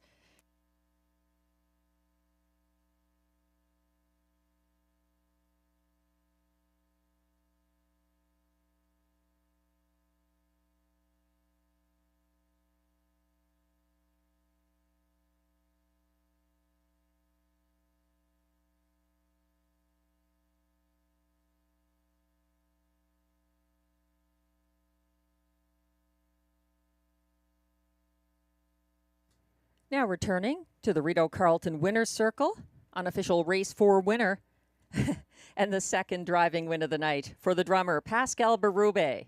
The Can-Am Banker, a 4-year-old bay gelding by the bank out of Fiery Ash, owned by Investissement KFB, Sorel Tracy, Quebec, who share ownership with trainer Carl Duguay of Trois-Rivières, Quebec. The Can-Am Banker is bred by Winback Farm of Maryland. It's the second driving win of the night for Pascal Berube and the third win of the season for the Can-Am Banker, scoring the 11-1 upset in a gate-to-wire effort. 156 flat, his fastest win of the year.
Results for race 4 are now official.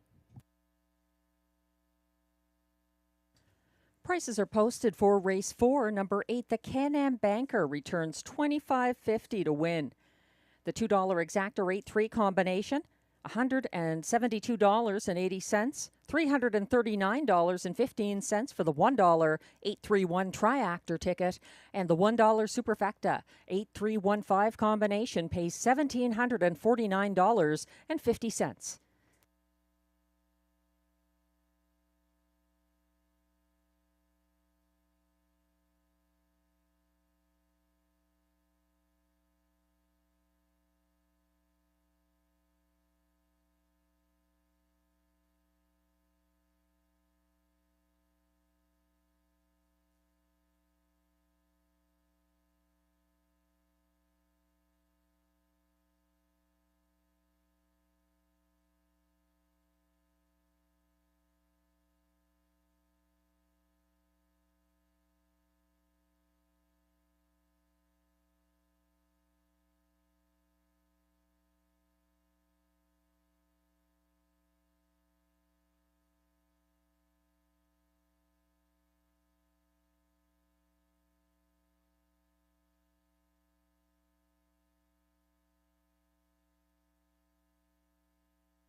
The race 4 rundown is now displayed. Number 1, Son of a Millionaire, finished third as beaten even money favorite. 2, Ciel Bleu was 8th.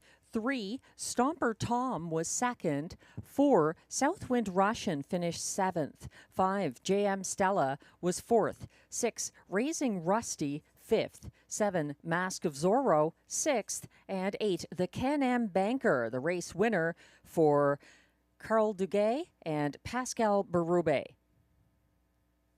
From the top down, your program should read 38274561. The fractions were 28 and 1 to the quarter, 57 and 4 at the half, 126 and 3 at 3/4, 156 flat for the Can-Am Banker.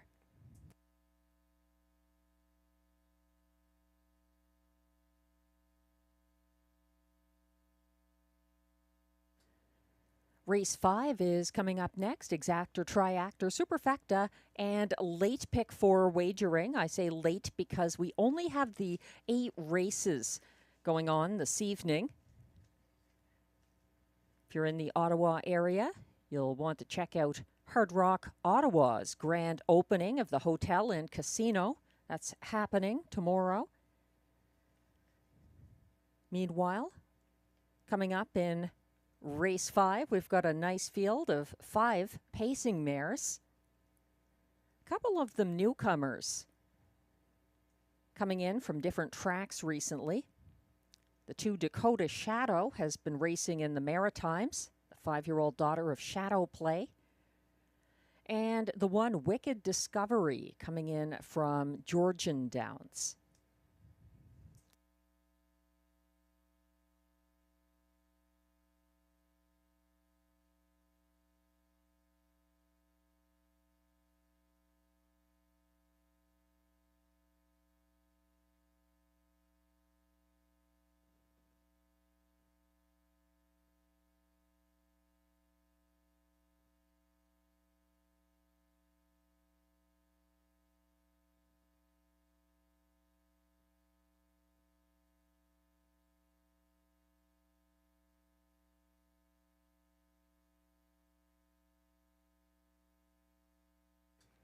Taking a look at my late pick 4, costing $7.20 for this ticket.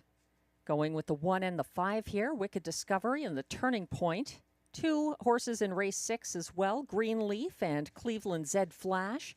3 deep in race 7 with the 5, Our Royal Port, the 6, Emmetown Bud, and 4, Tyrone Bowtie in our featured preferred handicap trot race 7. And concluding this ticket in our last race of the card, race 8, the 2, 3, and 1.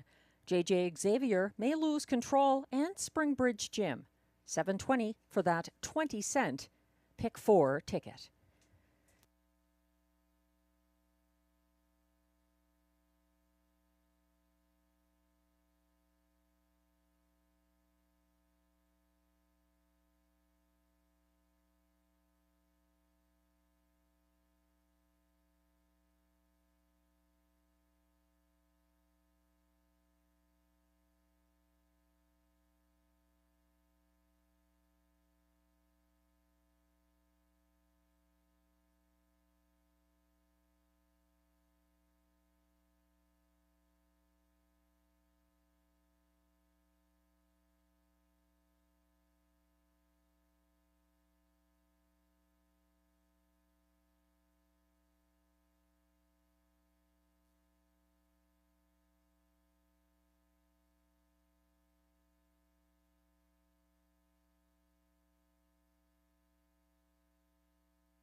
comes the post parade for race 5.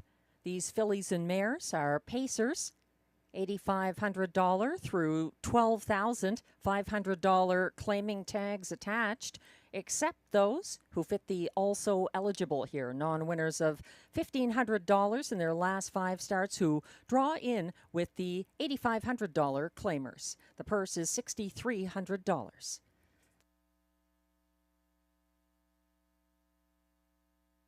No changes in race 5.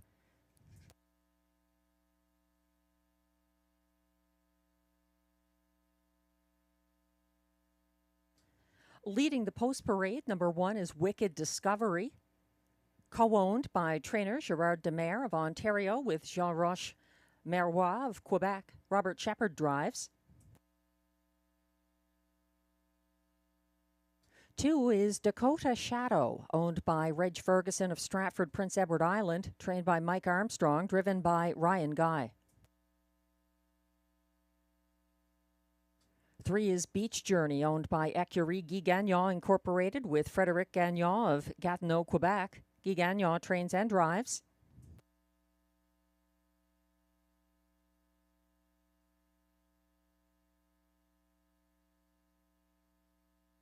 Now coming on track, the 4, Gimme a Corona, owned by Limco Incorporated, Châteauguay, Quebec, trained by Vic Putty. Stéphane Pouliot drives.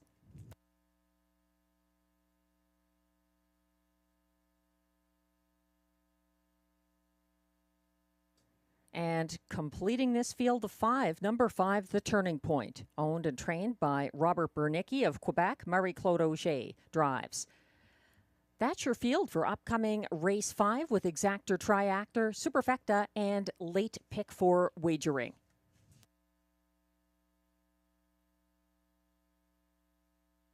For those playing the pick 4, no changes except in race 6 on number 7, Miche Charm, going blinkers to Blind Bridle. We're getting a closer look at the current 2-1 co-favorite. That's a very evenly matched betting board with 3 of them now at 2-1. The 2, the 3, and the 5. And this is the 5 we're zooming in on. The Turning Point. She trailed to the half last Wednesday, then launched a first over move, flushing out winner Tamara Hanover on the backstretch. She was 3 wide for the stretch drive, but couldn't catch the leader in the stretch, despite closing in an identical field's fastest last quarter of 28-1. 9-5 favorite now, number 5, The Turning Point.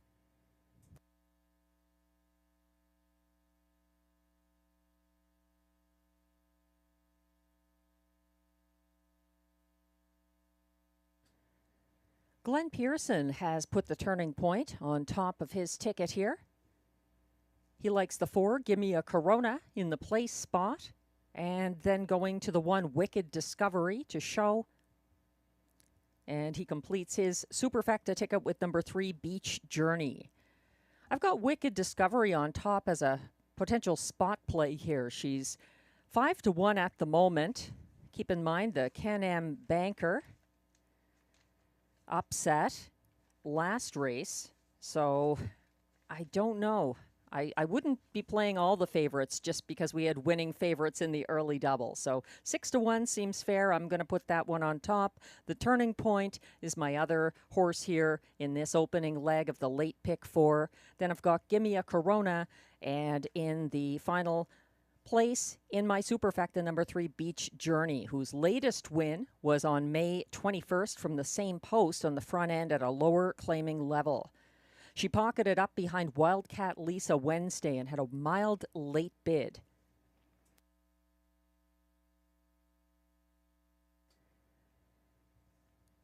Again, there's Exactor, Triactor, Superfecta, and Pick 4 wagering here on upcoming race 5. They're going to be lining up shortly.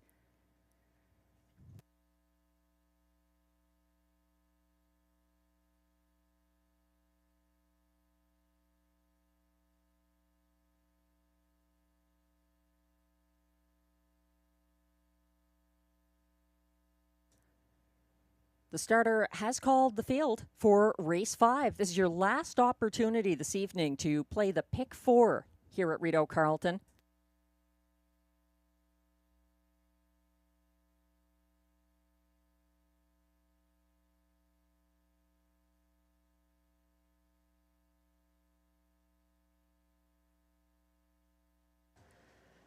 This field of 5 is lining up behind the gate. 1 is Wicked Discovery, Robert Shepard. 2, Dakota Shadow, Ryan Guy. 3, Beach Journey, Guy Gagnon. 4, Gimme a Corona, Stefan Pouliot.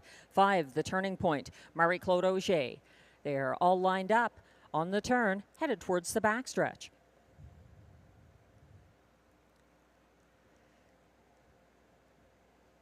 Race 5 kicking off, our last pick 4 of the card. They're lined up on the backstretch. And off and pacing with Beach Journey journeying out to the early lead, and on the inside, that's Wicked Discovery going to pocket up after briefly stretching out. Beach Journey making her move to the front. Back in third, that's Gimme a Corona, following from fourth, Dakota Shadow, and trailing at the moment, The Turning Point.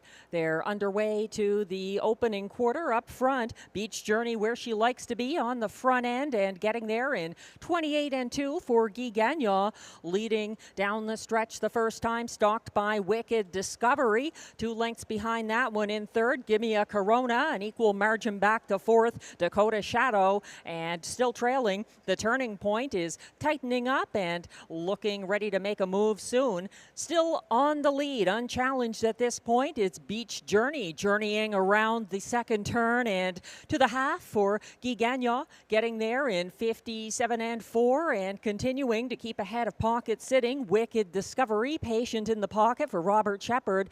Tighter now in third, Gimme a Corona for Stefan Pouliot. Still a slight gap back to The Turning Point, who is underway first over from fourth. Make it second over now. She has flushed out. Gimme a Corona underway first over and outside of Wicked Discovery, approaching three quarters. They get there in 1:26-3. Beach Journey trying to hold off this wall of late speed. A first over, Gimme a Corona pressing the pace. Boxed in Wicked Discovery looking for racing room as they come down the lane.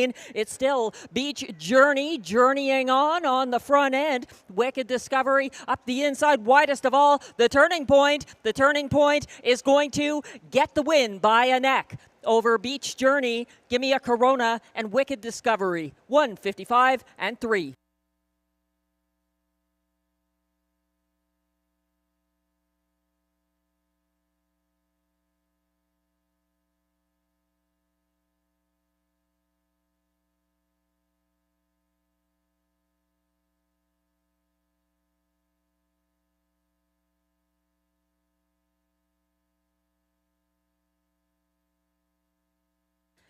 Beach Journey got the trip she liked, but so did The Turning Point, who's a strong closer, and Marie-Claude Auger, sending that 6-year-old daughter of J.K. Endivanera to her 5th seasonal victory.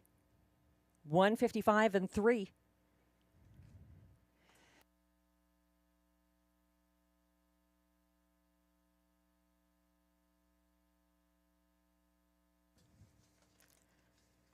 The unofficial top 4 order of finish is now shown for race 5. Going off as the 1-5 favorite, number 5, The Turning Point, gets the win, the second driving win of the card for Marie-Claude Auger. Second was number 3, Beach Journey, the pace setter, collared late. 4, Gimme a Corona, was third. 1, Wicked Discovery, fourth. 5-3-4-1, the unofficial top 4 finishers in race 5. Please hold all tickets.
Now returning to the Rideau Carleton Winners Circle. Unofficial Race 5 winner, number 5, The Turning Point. A 6-year-old brown mare by J.K. End of an Era out of T.Y. Chris Legacy. Owned and trained by Robert Bernicki of Quebec. Bred by Lindar Stables of Indiana with the Irv Miller Stable Incorporated of Pennsylvania and Omer Miller of Illinois. Marie-Claude Auger gets her second driving win of the card, and that's win number 5 of the season for the 1-5 favorite and official Race 5 winner, The Turning Point, 155-3.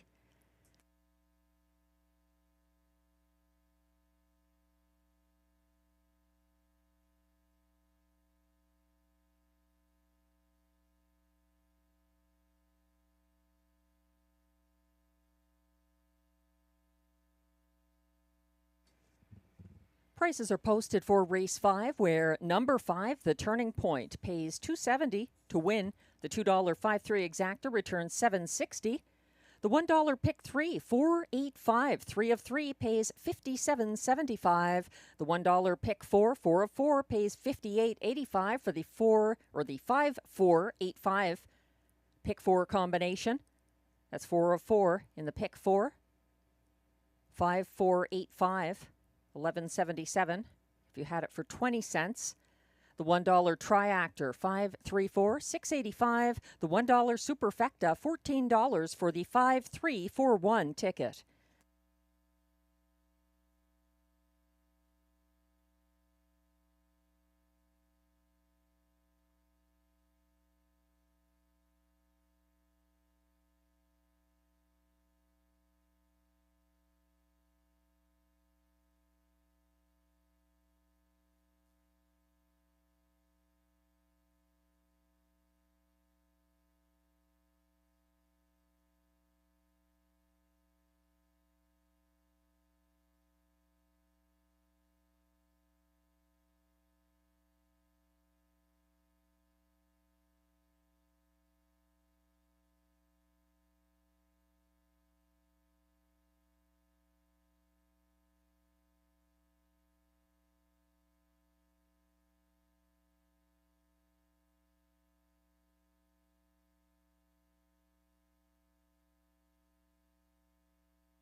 The Race 5 rundown is now displayed. 1, Wicked Discovery finished 4th. 2, Dakota Shadow 5th. 3, Beach Journey 2nd. 4, Gimme a Corona 3rd. And 5, The Turning Point was a winning 1-5 favorite for Marie-Claude Auger. From the top down, your program should read 4-5-2-3-1. The fractions were 28-2 to the opening quarter, 57-4 at the half, 126-3 at 3/4, 155-3 the winning mile for The Turning Point.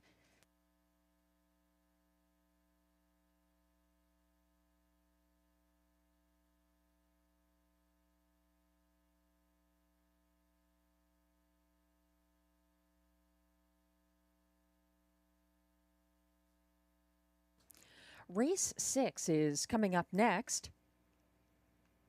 Back on the trot, exactor, triactor, pick 3, and super high 5 wagering here. 1 change. It's on the 7, Miche Charm, equipment change, blinkers to blind bridle. Glenn and I in agreement about the 1-5 current favorite, number 6, Cleveland Zed Flash, the chestnut gelded son of Resolve. 3 in a row here, if you include that June 1st qualifier, all for the returning Robert Shepard and trainer Christine Beaulieu. We like the 1, Greenleaf, in the place spot for Pierre-Marc Longpré and driver Melanie Plourde, the 3-year-old filly by Green Manalishi. A good second to Royal Mass on June 27th at Hippodrome 3R. Glenn is going to 7, Miche Charm in the show spot. I'm using that one 5th in my high 5 here. I've got the 5, Gold Dealer, in the show spot. That one might be even better, actually, although Robert Shepard seems to have chosen the 6, Cleveland Zed Flash, over the 5, Gold Dealer. He was in the bike last time. Pascal Berube now driving that 3-year-old daughter of Wheelin' and Dealin'. A one-time winner this season. She just missed catching Southwind Mac on June 25th. Glenn looks to Gold Dealer to finish 4th, and then he completes his ticket with the 9, Dayara, the 3-year-old daughter of Muscle Mass, trained by Catherine Girard, and making her 3rd straight start for Marie-Claude Auger, who has 2 driving wins tonight.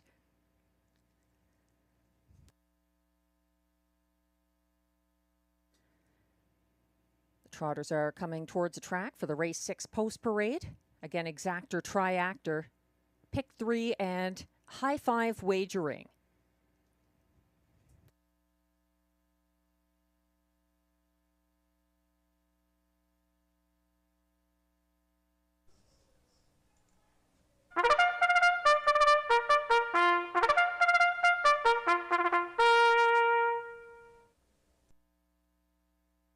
Here comes the post parade for race 6. These trotters are non-winners of $15,000 or 2 races lifetime. Allowances for fillies and mares, and non-winners of $5,000 lifetime draw inside. The purse is $6,600.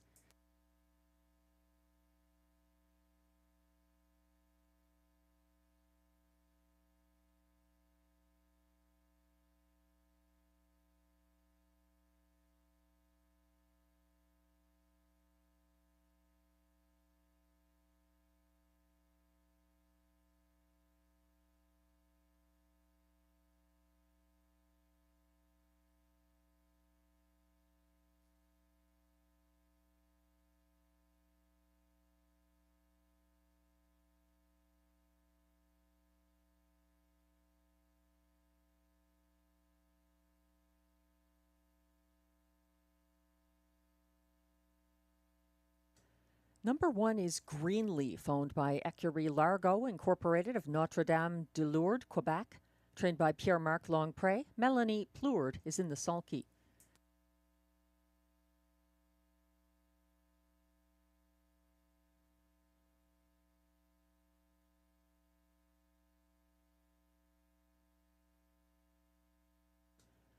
Two is I Hope You're Happy, owned, trained, and driven by Jacques Baudouin of Manotick, Ontario, who shares ownership with Jean-Roch Meroy of Saint-Joachim du Chefford, Quebec.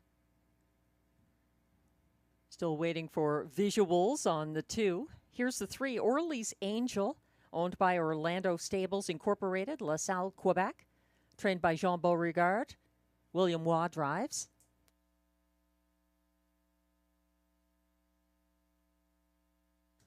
Here's the 2, I Hope You're Happy, and driver Jacques Baudouin.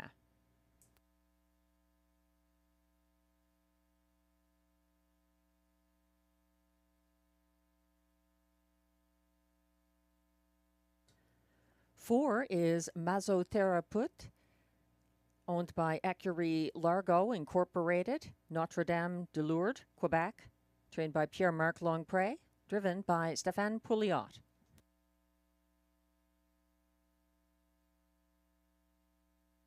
5, Gold Dealer, owned by Wade and Philippe Toussignon of Cardinal, Ontario, trained by Mike Armstrong. Pascal Berube drives.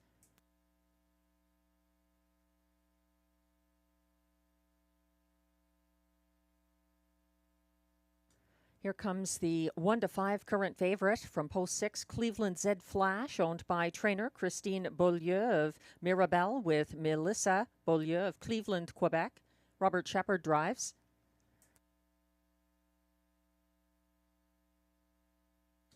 Seven is Miche Charm, owned by Denis and Jeremy Marcotte of Notre-Dame-de-la-Paix, Quebec. Jeremy Marcotte trains. Guy Gagnon is in the bike.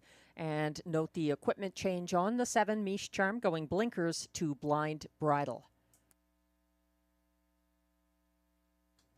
On the outside, number 8, Stormont Friendly, owned by Eric Baker of Long Sault, Ontario. Trained and driven by Ryan Guy. And from trailing post 9, it's Diara, owned by Cozen Farms, La Prairie, Quebec. Trained by Catherine Girard, driven by Marie-Claude Auger. That's your field of 9 trotters for upcoming race 6. Exactor, triactor, pick 3, and high 5 wagering. For those new to betting, pick 3, you're picking 3 winners in a row of races 6, 7, and 8. And the high 5 here is picking 5 horses in their order of finish in race 6. So the 1st through 5th place finishers this race for the high 5. Both of them have a 20-cent base wager. So we're looking at the 2 to 5 current favorite now. Number 6, the unmistakable Chestnut, Cleveland Zed Flash, who settled 5th early June 18th, trailed to the half, then started second over to follow the cover of Stormont Friendly on the backstretch. Cleveland Zed Flash closed 3 wide around Napoleon Hill on the final turn and easily collared Miche Charm in the stretch, coming home in the field's fastest closing quarter of 29-1 for the returning Robert Shepard. Cleveland Zed Flash, 1 to 5 favorite.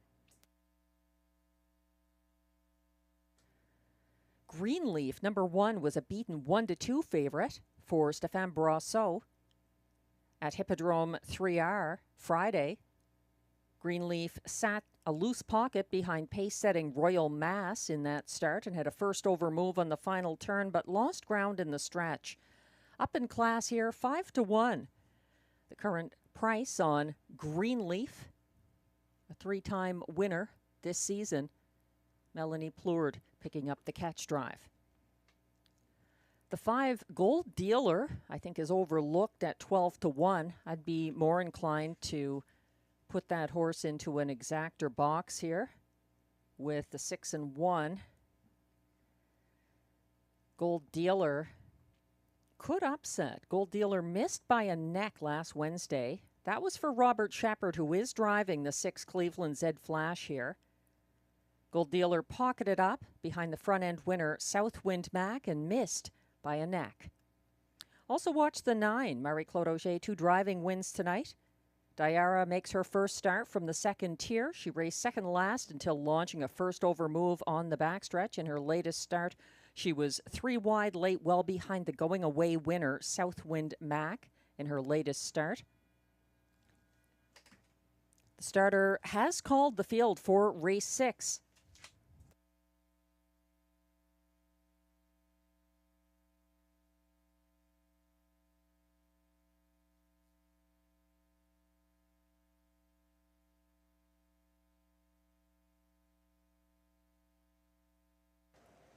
Trotters are lining up now in front of the grandstand.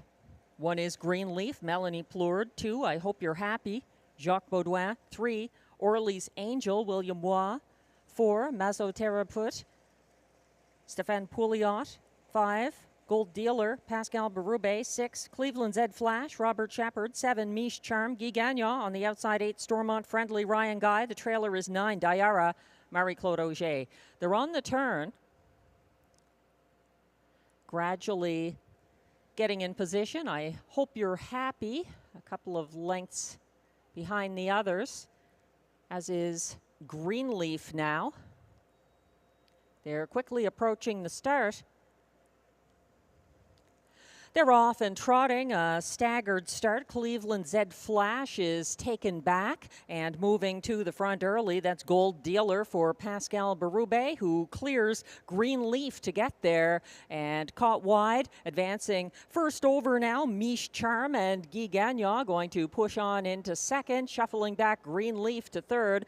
Coming on now for fourth, that's Orly's Angel, just ahead of Stormont Friendly, who's fifth to the opening quarter. At the back of the field, out of contention right now, Dayara. They reach the opening quarter in 28 and 4. They're coming single file down the stretch the first time, led by Gold Dealer, a length ahead of Green Leaf. Then it's back to Miche Charm third. Fourth is Orly's Angel. Fifth is Stormont Friendly. Flushed out, Orly's Angel now advancing first over in fifth, and following that cover, second over from seventh, Cleveland Zed Flash caught in sixth and lacking racing room. Stormont Friendly following that one further back, Masso Terabut. Then it's back to I Hope You're Happy. Trailing is Dayara. They reach the half in 1 minute even, and continuing to lead Gold Dealer and Pascal Berube, holding off a first over bid from Orly's Angel, who is parked third.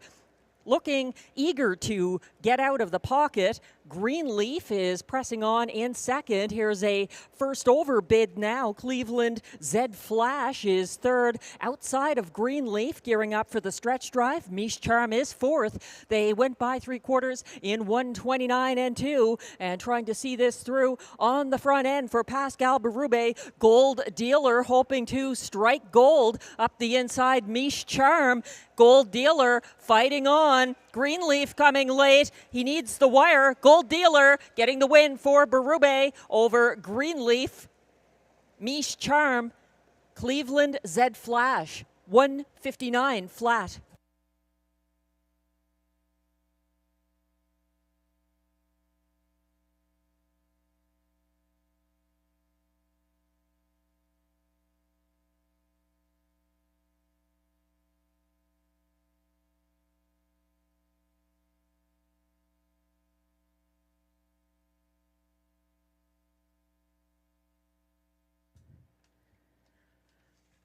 Gold Dealer looking great out there tonight and getting her second win in start number 12. A new lifetime mark as well, 1:59 flat for Gold Dealer. Holding off the late charging Miche Charm on the inside. It looked like Green Leaf got up for place at the wire.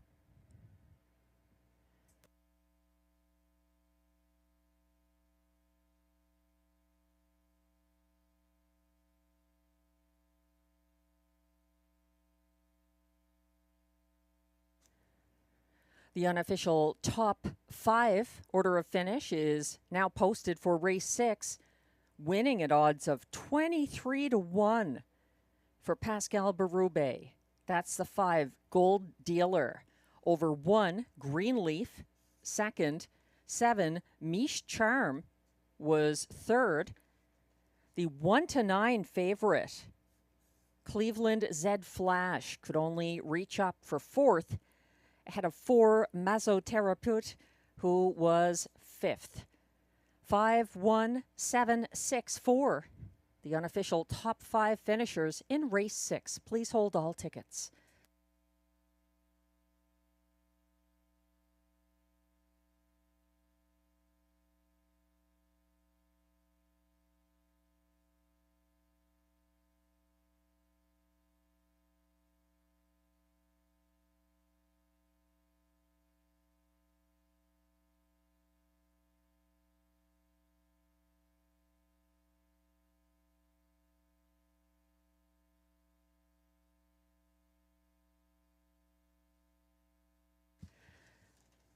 Now back in the Rideau Carleton Winner's Circle.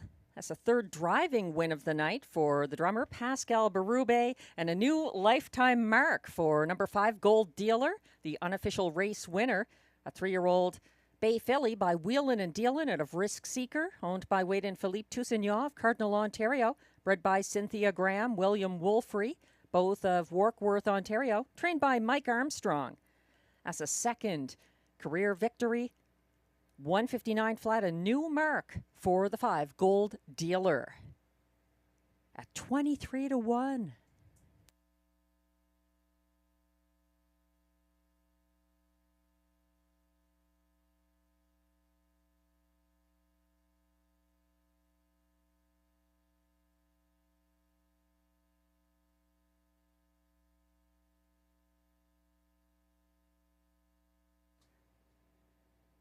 This is why I like to box an exactor. Watching these horses and looking at the race lines and replays. Before the race, I mentioned that I thought a 1-5-6 exactor box would be a good idea here. And indeed, it was.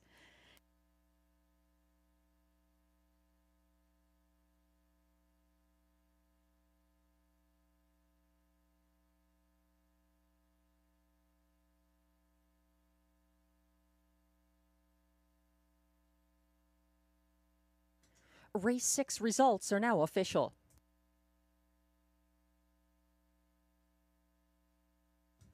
Prices are now posted for race 6. Number 5, Gold Dealer, pays $48.30 to win. That $2.51 exactor, $158.10. The $1 try 517 combination, $197.85. And the 20-cent super high five 51764 combination rewards you nicely $1,718.55.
The race 6 rundown is now posted. 1, Greenleaf was second. 2, I Hope You're Happy was 8th. 3, Orly's Angel, 6th. 4, Mazoteraput was 5th. 5, Gold Dealer, the race winner for Pascal Berube. 6, Cleveland Zed Flash was 4th as beaten 1-9 favorite. 7, Mish Charm, 3rd. 8, Stormont Friendly, 7th. And 9, Diara was 9th. From the top down, your program should read 2-8-6-5-1-4-3-7-9. The fractions were 28 and 4 to the quarter, 1 minute flat at the half, 1:29 and 2 to 3/4, 1:59 flat, a new lifetime best for the 3-year-old Gold Dealer.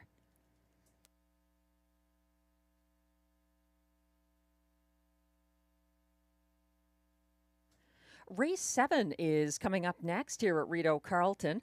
We've had a mix of successful favorites and some serious price horses. Not sure who's going to prevail here in Race 7. It's our Wednesday night feature, the preferred handicap trot. No changes in races 7 or 8. This 6-horse field kicks off the late daily double. There's also exactor, triactor, and superfecta wagering here. Glenn and I agree again. How about that? You don't see that much. The betting public also on side. Cautiously, the current even money favorite, number 5, our Royal Port, coming in for Gerard Demare. Robert Shepard getting the drive on that 3-time 2025 winner. Glenn and I both like the 6, Emmatown Bud, in the place spot. He's got a 4-race win streak in the Rideau Preferred Handicap Trot and having a great year. He's won half of his 12 starts for trainer-driver Pierre Beauvais.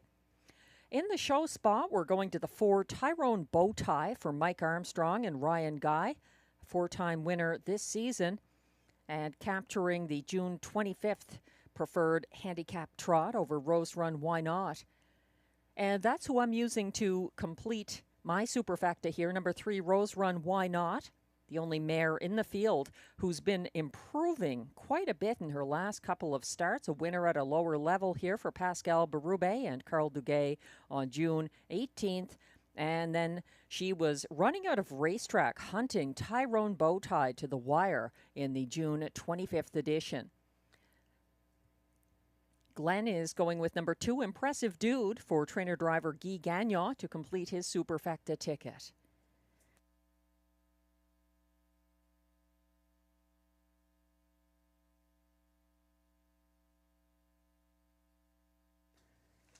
As we wait for the post parade, just a reminder, Saturday night, July 5th, Tammy Forgey's free-to-play, on-track only handicapping contest as a jackpot of $1,900. You can play that in the simulcast lounge trackside here at Rideau Carleton every Saturday night.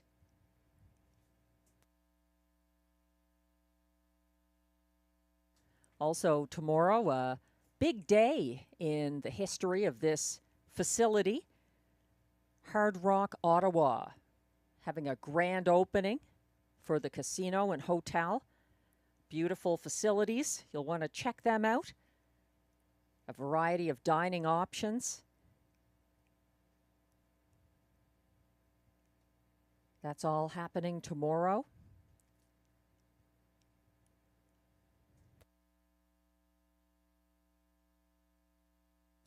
I understand there's also a really nice concert venue in the new casino and hotel.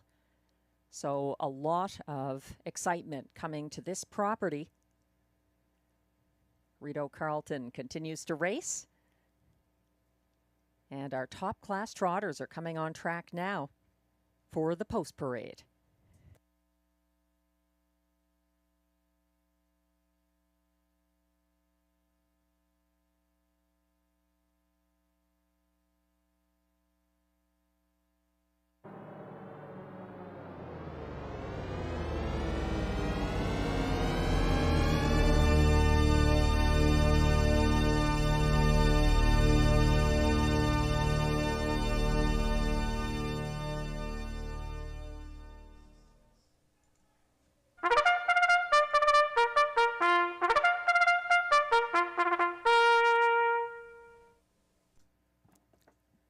Here comes the post parade for our Wednesday night feature, the Race 7 Preferred Handicap Trot with a purse of $10,000.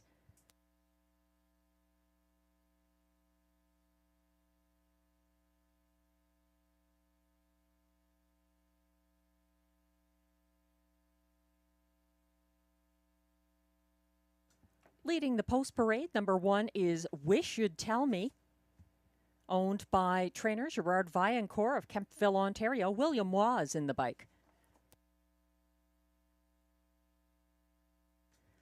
2 is Impressive Dude, owned by Louis-Philippe Bois of Ontario with Michel Letard and Jean Allaire of Quebec, trained and driven by Guy Gagnon. 3 is the Lone Mare Rose Run Why Not, owned by Investissement KFB, Sorel Tracy, Quebec, with trainer Carl Duguay of Trois-Rivières, Quebec, Pascal Berube in pursuit of his 4th driving win of the card.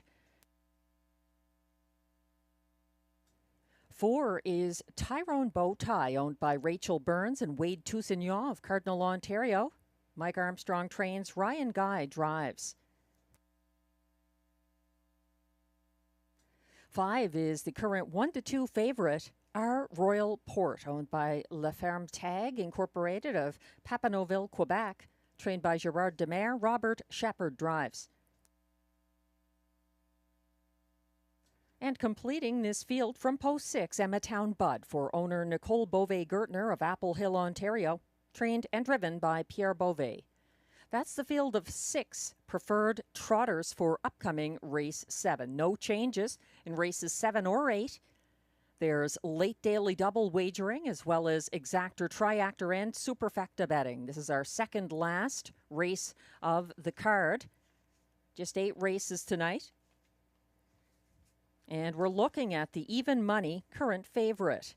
Number 5, Our Royal Port, teaming up with Robert Shepard for the first time. He was a beaten 4-5 favorite in his most recent start. He was first to the front June 16th at Georgian Downs and got overtaken by Dahlquist Hanover before the quarter. Our Royal Port reclaimed the lead in front of the grandstand and faced pressure from My Retirement Dream from the half onward. He was edged out late by that rival and Dahlquist Hanover. He's slightly up in class here, but does have plenty on tap. That's number 5, Our Royal Port, drifting up to 5-2.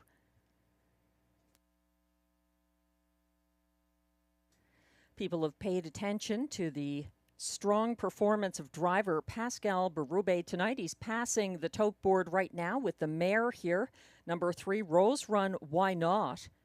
She's the new 3-2 favorite. She just missed catching Tyrone Bowtie in the most recent Rideau Carleton Preferred Handicap. She was up in class, too. Rose Run Why Not was covered up by the second over Impressive Dude along the backstretch that mile and finally free on the final turn.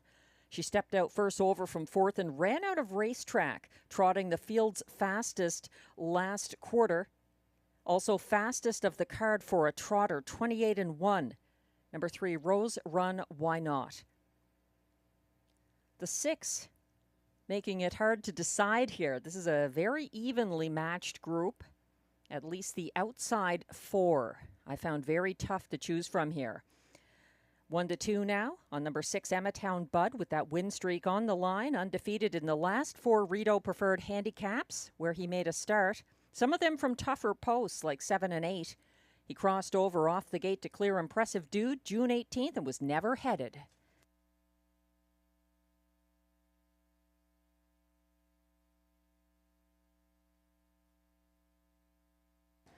The starter has called the preferred trotters. They're lining up now.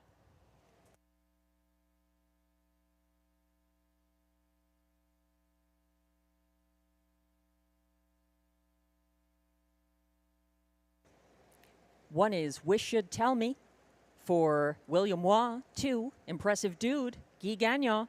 3, Rose Run Why Not, Pascal Berube. 4, Tyrone Bowtie, Ryan Guy. 5, Our Royal Port, Robert Shepard. And on the outside, the current 2-5 favorite, that's the 6, Emmatown Bud, Pierre Beauvais. They're on the turn, headed towards the backstretch.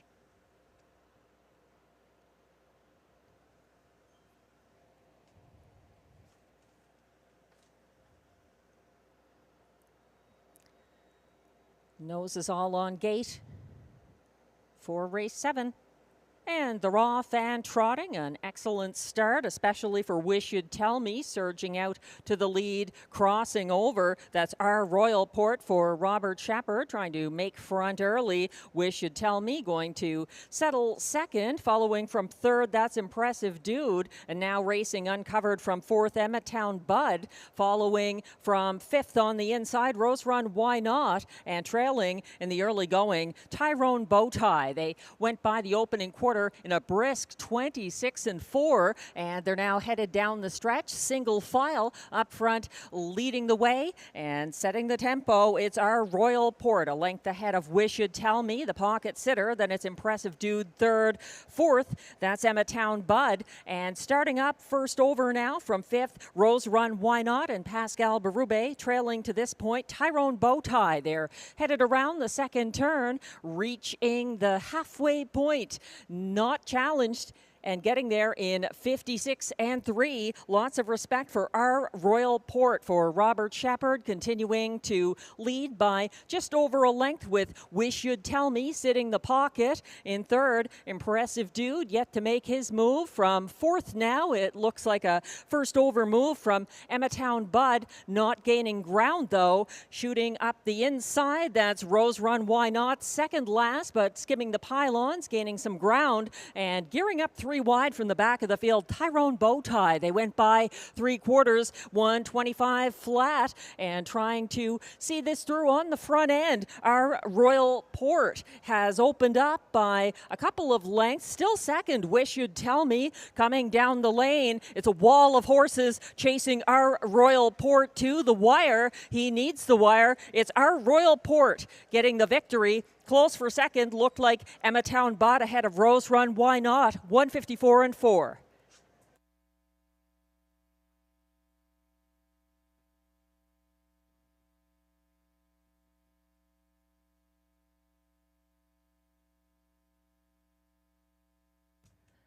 In a deep group of trotters, our Royal Port comes out on top for Robert Shepard and Gerard Demare. It was tight for place. Everybody in contention there. Emmetown Bud charging and stealing that from Rose Run Why Not, who looked to hold on for show in this 154-4 mile.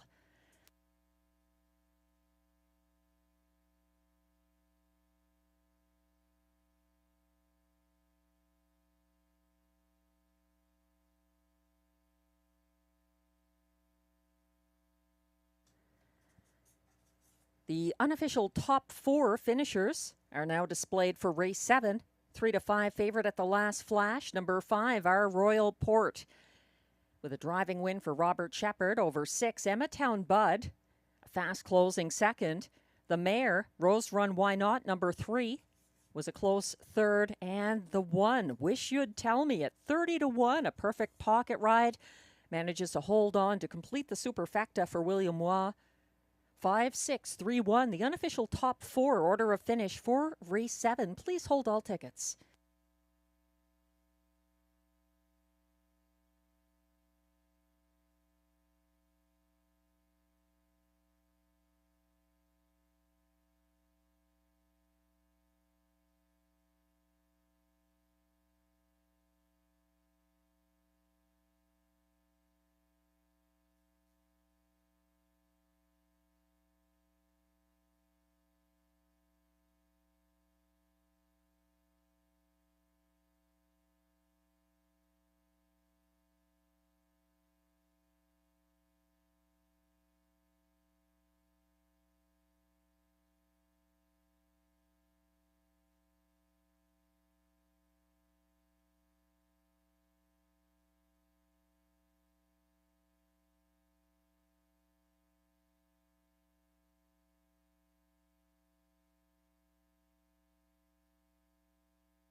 give that horse a hand. He just won our preferred handicap trot for Robert Shepard. And he's proud of it. Our Royal Port, a 3-5 winning favorite in race 7. Our Royal Port now in the Rideau Carleton winner's circle.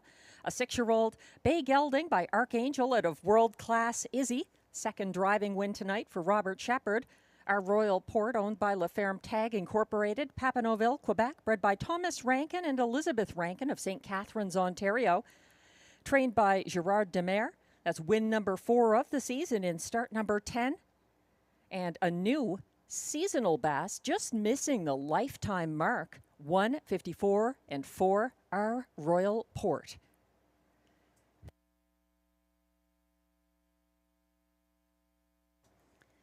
Race 7 results are now official.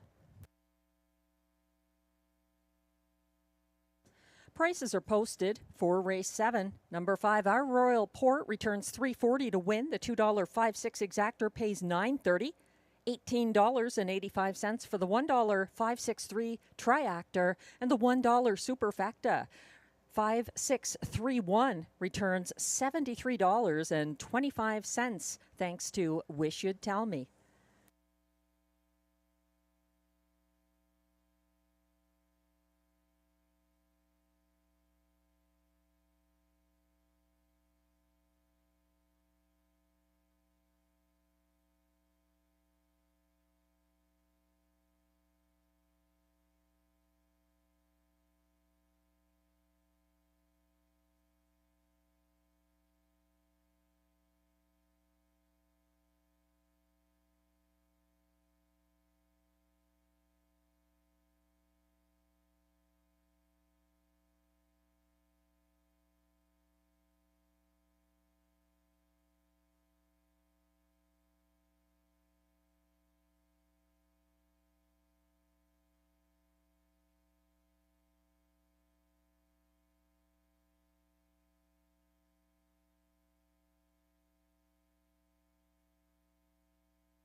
The race 7 rundown is now displayed. 1, Wish You'd Tell Me was 4th. 2, Impressive Dude, 6th. 3, Rose Run Why Not was 3rd. 4, Tyrone Bowtie, 5th. 5, our Royal Port, the race winner for Robert Shepard as a 3-5 favorite. And 6, Emmetown Bud was 2nd.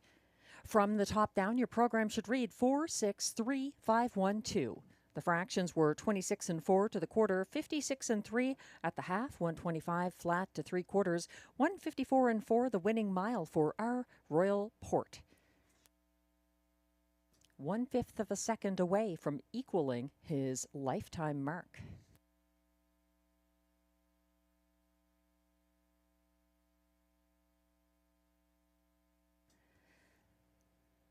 And if you are in the Ottawa area, passing through or live locally, you'll want to be here for July 3rd. Hard Rock Hotel and Casino Ottawa opening. You can be part of it. There's going to be a lot going on. New restaurants, musical performers, some great acts coming in early, like Avril Lavigne and David Foster among them. There's so much to check out. I can't possibly describe it all. And besides that, you've got to see it all for yourself. They've already had their official guitar lighting. And now it's open for you to enjoy starting July 3rd right here on the same property as Rideau Carleton Raceway. It's the new Hard Rock Ottawa Hotel and Casino, open to you on July 3rd.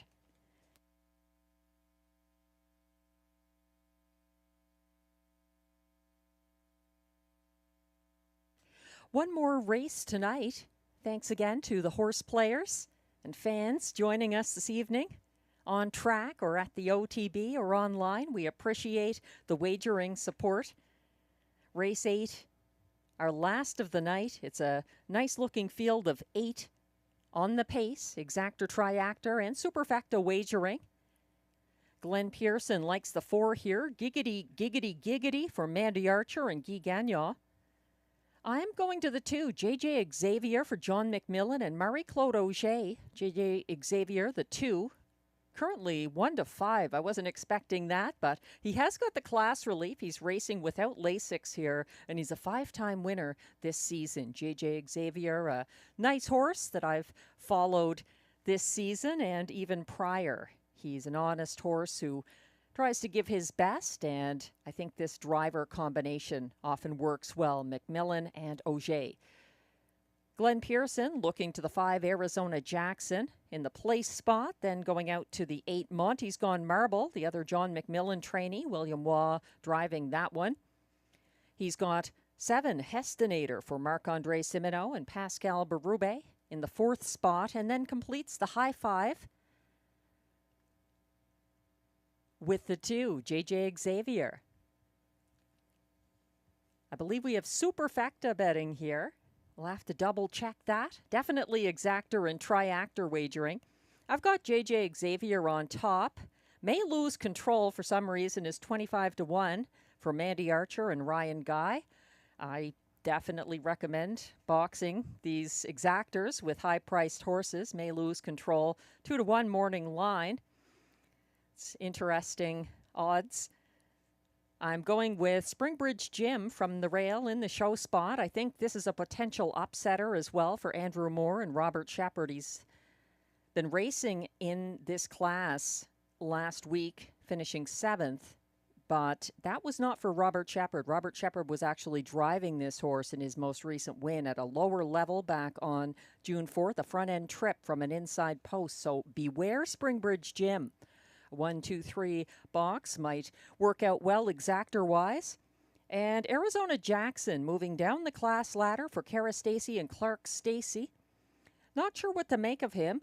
I thought of him as more of a closer. He did get a front-end win at a lower level here on June 8th for Clark Stacey, winning by a head over Flash Cube.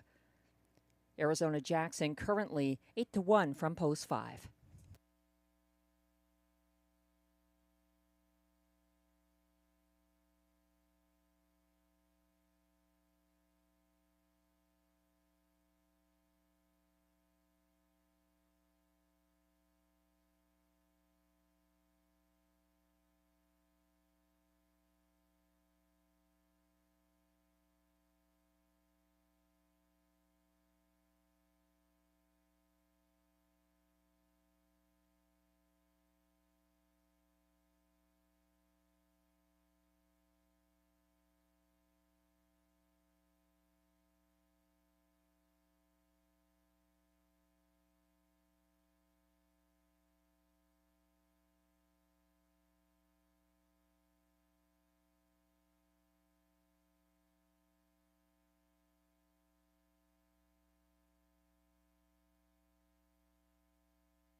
Just wanted to confirm that this race has a superfecta, not a high 5. Glenn and I are used to giving out a high 5 when there's 10 races. We went with the superfecta here in race 8. There are no changes.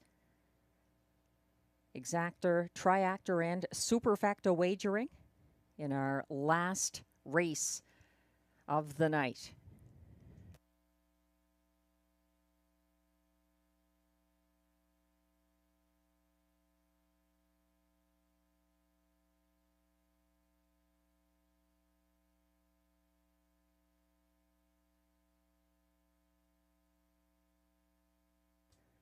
take this opportunity for an advance wish of a happy 4th of July, happy Independence Day to our American fans, horse people, and horse players. Hope you have a wonderful 4th of July on Friday.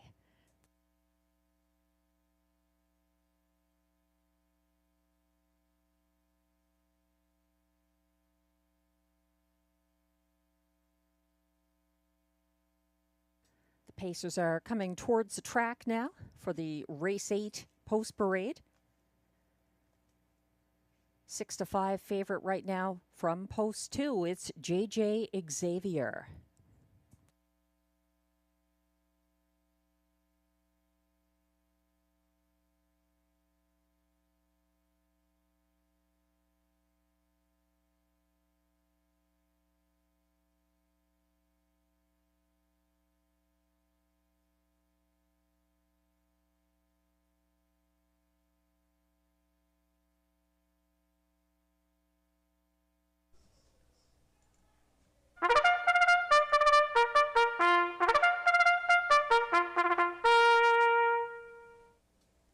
Here comes the Race 8 post parade. These Pacers are non-winners of $900 per start in their last 10, with non-winners of a race in their last 5 allowed $300. Also eligible $15,000 claimers. They race for a purse of $7,800.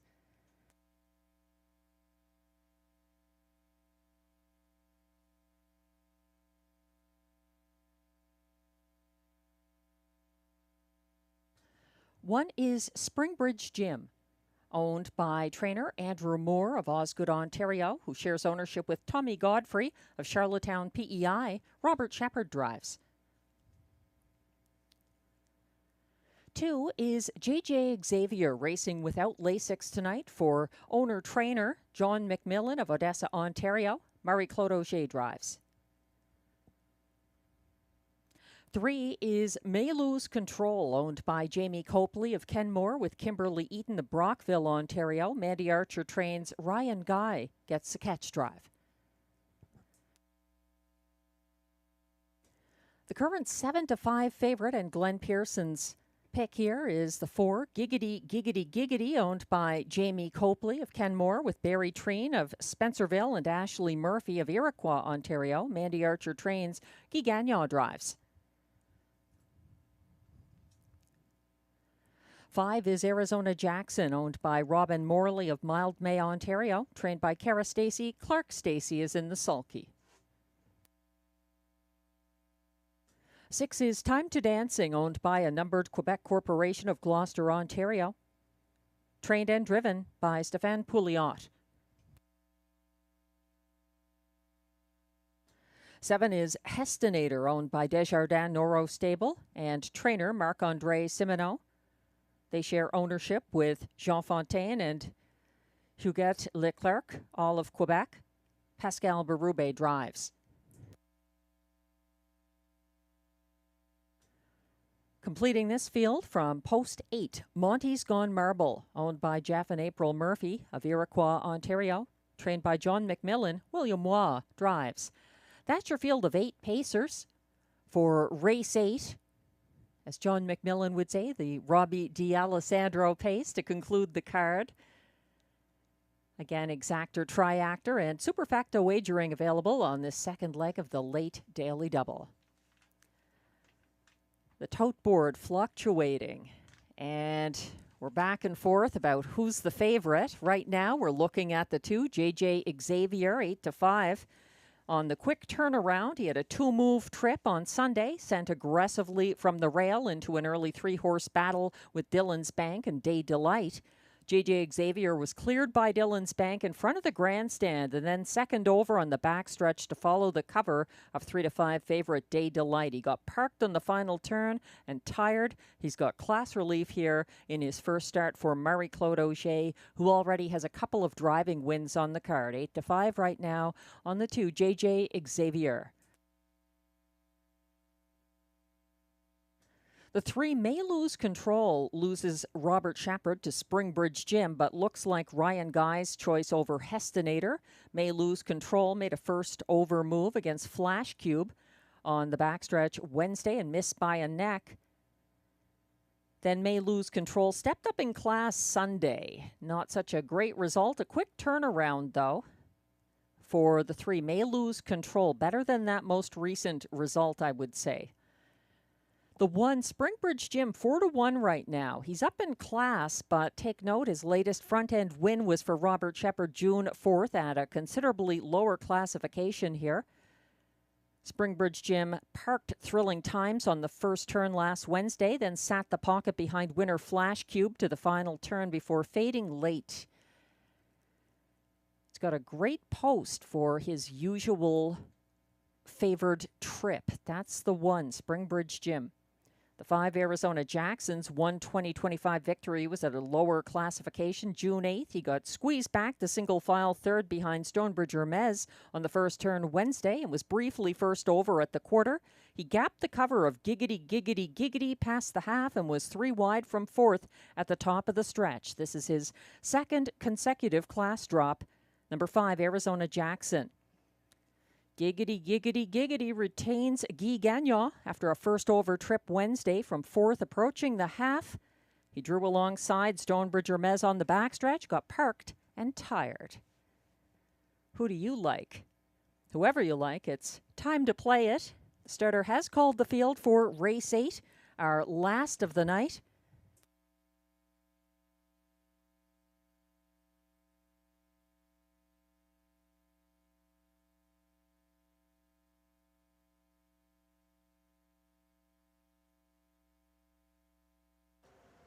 Thanks again to all who watched and wagered tonight. Whether you celebrated Canada Day or you're going to be celebrating Independence Day on July 4th. The Pacers are lining up now. 1 is Springbridge Gym for Robert Shepard. 2, JJ Xavier, Marie-Claude Auger. 3, May Lose Control, Ryan Guy. 4, Giggity, Giggity, Giggity, Guy Gagnon. 5, Arizona Jackson, Clark Stacy. 6, Time to Dancing, Stéphane Pouliot. 7, Hestinator, Pascal Berube. And on the outside, Monty's Gone Marble, William Waugh. They're gradually finding their positions as the starting gate moves onto the Rideau backstretch.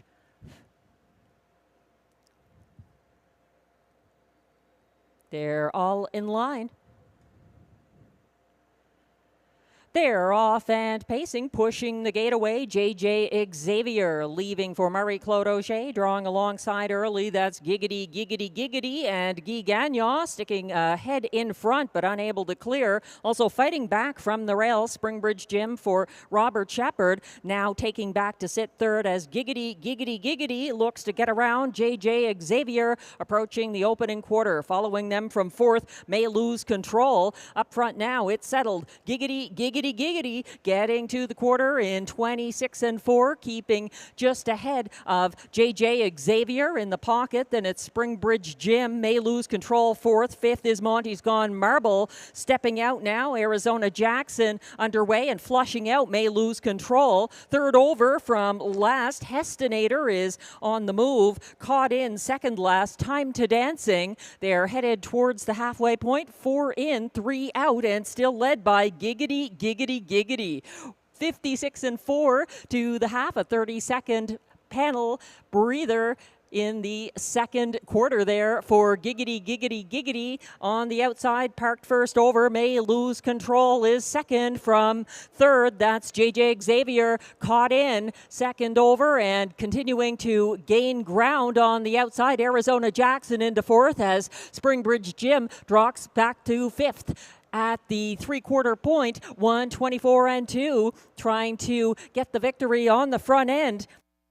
Giggity, Giggity, Giggity is still in command at the top of the stretch. May Lose Control, pressing the pace, and out late, JJ Xavier is trying to hunt down Giggity, Giggity, Giggity. It's a two-horse race to the wire. JJ Xavier going to pull it off. Marie-Claude Auger's third driving win of the card. Giggity, Giggity, Giggity was second, and Springbridge Gym up for third. 1:52-3.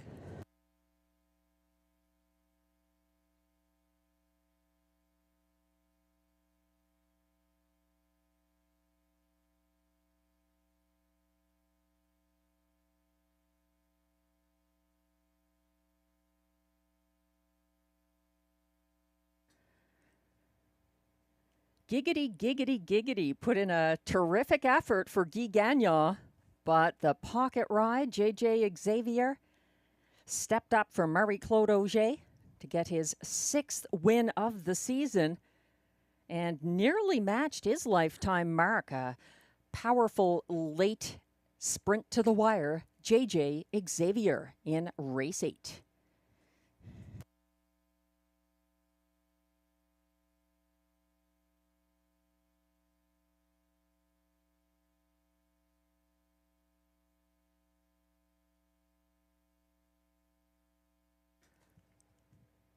The unofficial top 4 finishers are now posted for race 8. 5-2. Number 2, JJ Xavier gets the win for Marie-Claude Auger. Second, as beaten 7-5 favorite, putting up a good fight there for Guy Gagnon. Giggity, giggity, giggity. Third, Springbridge Jim from the rail. And closing for 4th, 5, Arizona Jackson. 2-4-1-5, the unofficial top 4 finishers in race 8. Please hold all tickets.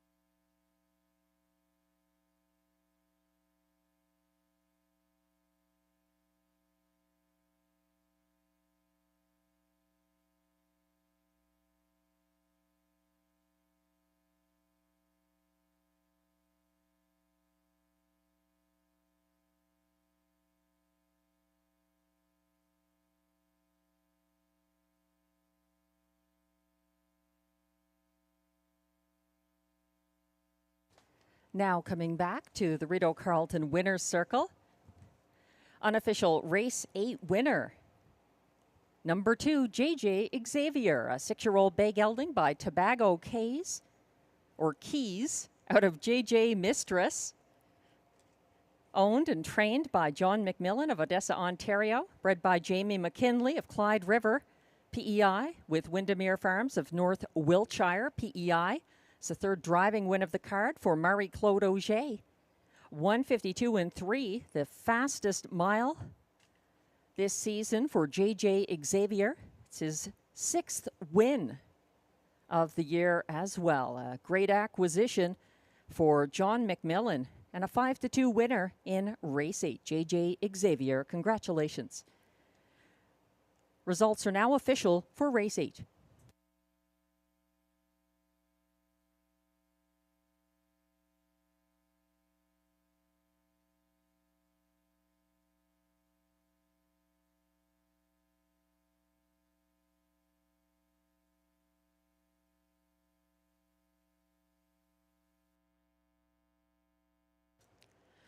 Prices are now posted for race 8, where number 2, JJ Xavier, returns $7.70 to win. The $2 late double 5-2 combination pays $14.20. 3 of 3 in the dollar late pick 3 5-5-2 combination, $159.50. The $1 pick 4 ending here, 5-5-5-2, 4 of 4, $526.70. And it looks like we've got a pick 5 carryover for Sunday of $1,933. $24.50 for the $2 2-4 exactor, $36.45 for the 2-4-1 try, and $111.30 for the $1 superfecta 2-4-1-5.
The race 8 rundown is now displayed. 1, Springbridge Gym finished third. 2, JJ Xavier, the race winner for Marie-Claude Auger. 3, May Lose Control, ended up 7th. 4, Giggity was second as 7-5 favorite. 5, Arizona Jackson closed for 4th. 6, Time to Dancing was 5th. 7, Hestinator 6th. And 8, Monty's Gone Marble finished 8th. From the top down, your program should read 3, 1, 7, 2, 4, 5, 6, 8. The fractions for race 8, 26 and 4 to the quarter, 56 and 4 at the half, 124 and 2 at 3/4, 152 and 3. JJ Xavier in a seasonal best for John McMillan and Marie-Claude Auger's third driving win of the card.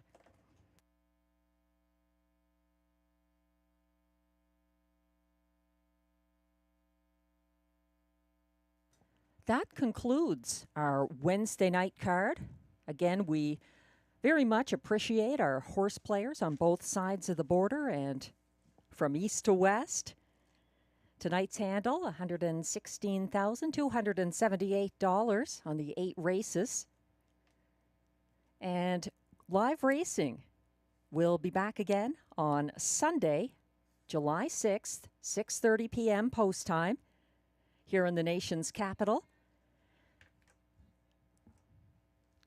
We hope you enjoyed a happy Canada Day, July 1st, and we wish a very happy Independence Day on July 4th to our American friends who race at Rideau Carleton and follow and wager on Rideau Carleton. Keep in mind, Saturday night, $1,900 in the on-track only, free-to-play handicapping contest in the Simulcast Lounge. And that concludes tonight's card. Enjoy the rest of your evening. Have a great week. I'm Melissa Keith, track announcer.